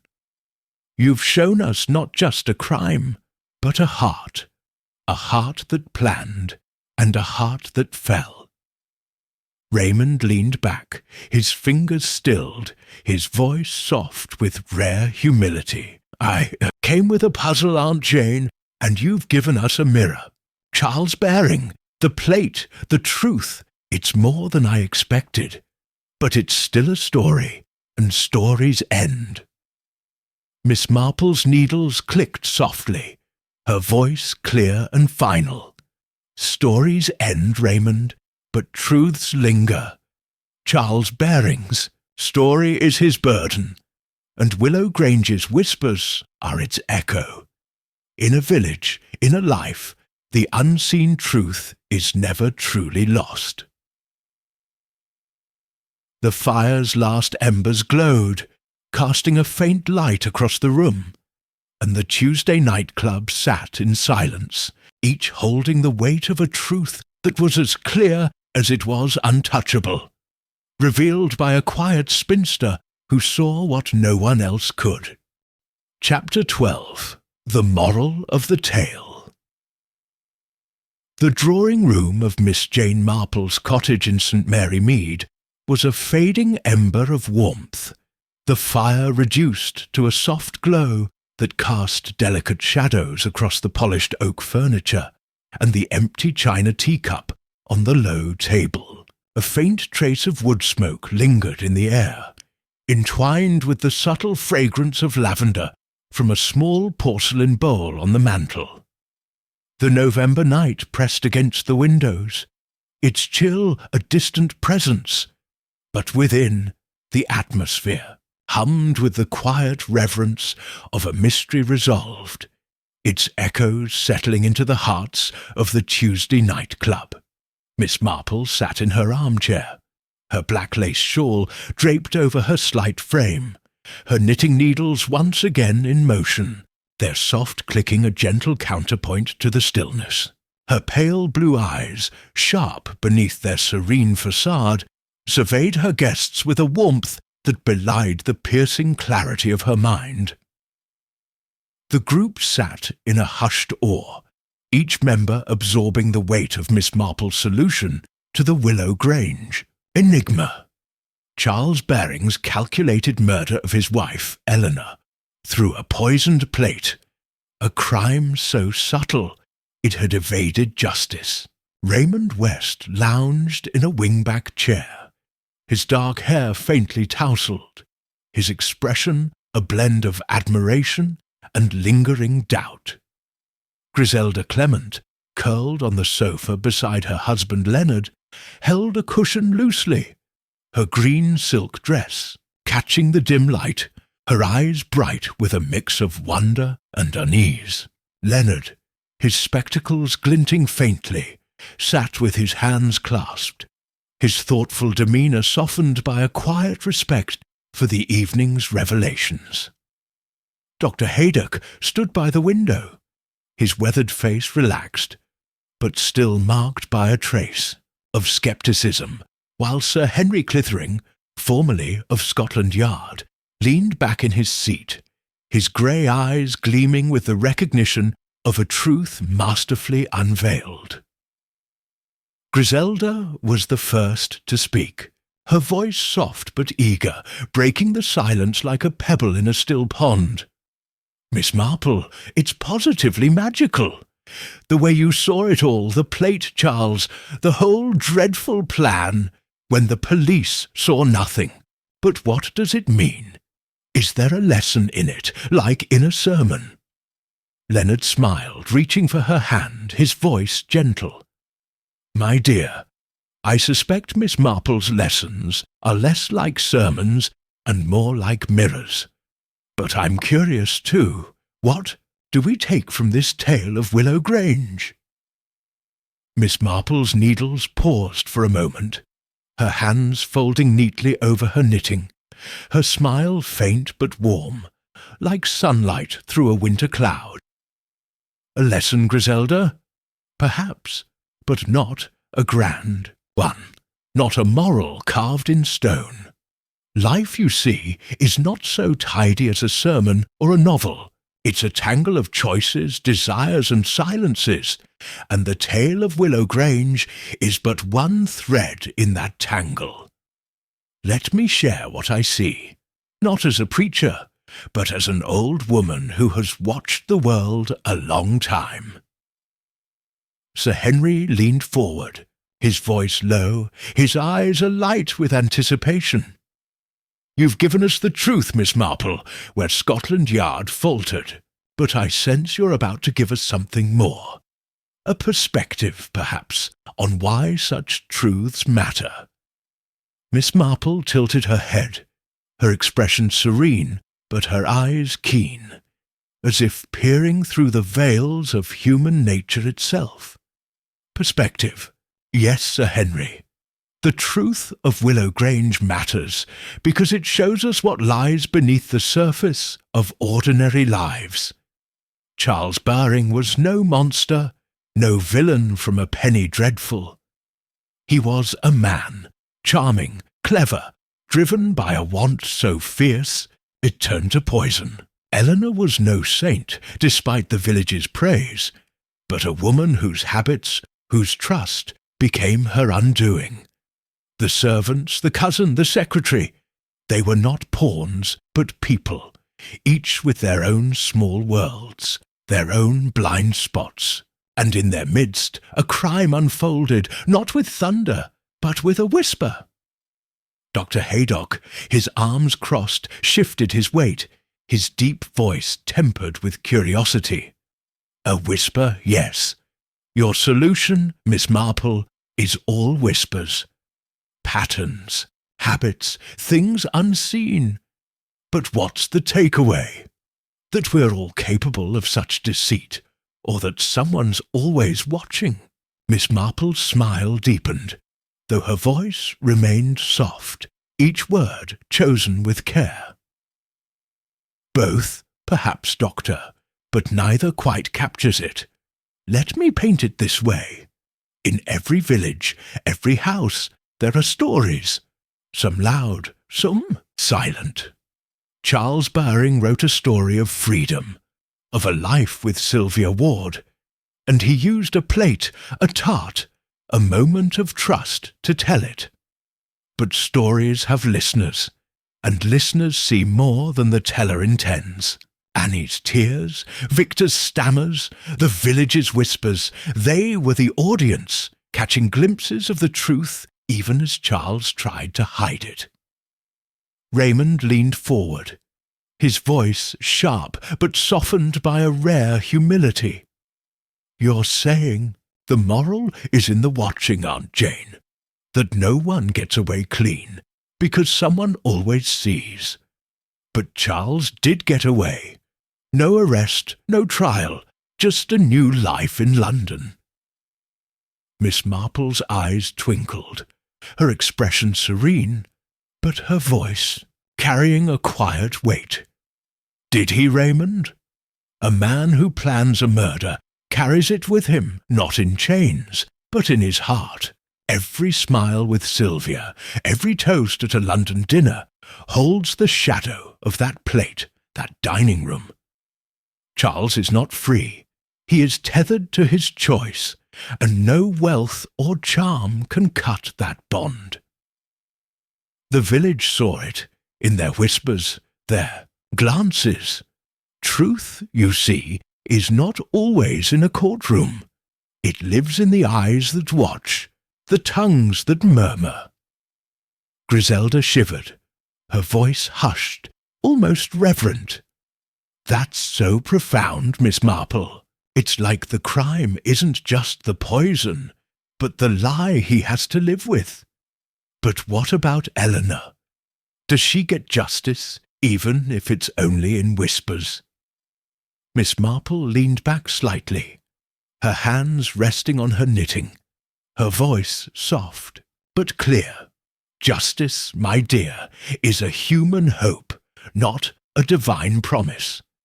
Eleanor's justice is in the truth we've found tonight, in the memory of her life, her kindness, her trust. She is not forgotten, not by the village, not by us. Her story, like Charles's, lingers. In the church she funded, the children she gave toffees, the cousin who grieved her. The whispers that follow Charles are her voice too, reminding the world of what was taken. Leonard adjusted his spectacles, his voice gentle but probing. A voice, yes. But Miss Marple, your tale suggests something deeper. That we're all part of these stories, whether we know it or not. The servants, the village, even us sitting here. What's our role? Miss Marple's smile was faint, almost wistful, as she picked up her needles, their clicking resuming like a heartbeat. Our role, Vicar, is to see, to listen, to hold the threads of these stories, not to judge, but to understand. At Willow Grange, Annie served, Mrs. Gibbs cooked, Victor watched, and each played their part, however small. In St. Mary Mead, I watch, I listen, and I see the same patterns, love, greed, fear, woven into every life. We are all listeners, all watchers, and our task is to notice the silences, the shadows, where truth hides. Dr. Haydock rubbed his chin, his tone softened but still edged with skepticism. Notice, yes, but to what end? Your truth about Charles is brilliant, Miss Marple, but it changes nothing. He's in London, untouchable, while Eleanor's gone. Is the moral that we see, but do nothing? Miss Marple's needles paused, her eyes meeting his with a quiet intensity. Do nothing, Doctor? Oh, no. To see is to act in its own way. When we see the truth, we carry it, we speak it, as we have tonight, and it ripples. The village's whispers reached us through Raymond's tale, and now we hold Charles's shadow. It may not bring him to a dock, but it binds him, limits him. Truth, even unseen, has weight. It shapes how we live, how we trust, how we guard against the next Charles bearing. Sir Henry leaned forward, his voice low, his eyes gleaming with admiration. A weight indeed. Miss Marple, you've turned a cold case into a living lesson. Scotland Yard sought evidence, but you sought understanding, and found it in the quiet corners. Annie's fear, Victor's silence, Charles's haste. What do we do with this understanding? Miss Marple leaned forward slightly, her voice soft but incisive. We carry it, Sir Henry, as we carry all truths. We watch more closely, listen more keenly. In your work at the Yard, you saw the loud crimes, blood, theft, betrayal. But the quiet ones, like Willow Grange, teach us to look at the everyday. The cup of tea, the polite smile, the closed door. They teach us that no one is invisible, not to those who truly see. Griselda clapped her hands softly, her voice bright with wonder. It's like a gift, Miss Marple. You see things we miss, and you make us see them too. But how do you do it? How do you know where to look? Miss Marple's smile was warm, her eyes twinkling with a gentle mischief. I don't know, my dear. I notice. In St. Mary Mead, I watch the postman, the baker, the children at play. Their lives are small, but they hold the same wants, the same flaws as Charles or Eleanor, a woman who buys too much ribbon, a man who avoids the church. They tell stories if you listen. At Willow Grange, the story was in the plate, the tart, the husband who moved too quickly to London. It's not magic, only attention. Raymond leaned back, his fingers stilled, his voice soft with rare sincerity. Attention, yes. I brought this puzzle to stump you, Aunt Jane, and you've turned it into something else. A mirror, like the vicar said. I see Charles now, not as a villain, but as a man who thought he could outrun his shadow. But you caught it. Miss Marple's needles clicked softly, her voice clear and steady. Shadows are stubborn, Raymond. Charles thought he could write his story alone, but he forgot the listeners, the village, the servants, even us, here tonight. Every choice leaves a mark, and every mark is seen by someone, somewhere. That's the moral, if you want one. We are never as alone as we think, nor as hidden. Dr. Haydock shifted. His tone softened, almost reflective. A moral, then, but not a comfort. Eleanor's gone, and Charles lives. Your truth is real, Miss Marple, but it's cold, like the November air outside. Miss Marple leaned back, her hands resting on her knitting, her voice steady, almost musing. Cold, perhaps, Doctor, but truth is not meant to comfort. It's meant to clarify, to show us the world as it is. Eleanor's death is a loss, but her life, her story, endures in those who knew her. Charles's freedom is his cage, built of his own making, and we who see are the keepers of that clarity, the ones who ensure the story is not forgotten. Leonard reached for Griselda's hand, his voice gentle. Clarity, yes. Miss Marple, you've given us more than a solution. You have given us a way to see not just Willow Grange, but every life we touch. It's a responsibility, isn't it? Miss Marple's smile was faint, almost wistful. It is, Vicar. To see is to carry. To listen is to hold. We cannot undo Eleanor's death, or bind Charles's hands, but we can honour the truth by watching, by speaking, by refusing to let the shadows win. In a village, in a city, that is our part. Sir Henry leaned back, his expression thoughtful, his voice low. A part you play masterfully, Miss Marple. Scotland Yard could learn from you, not just to solve, but to understand. The plate, the whispers, the unseen truth. You've shown us a world beneath the world.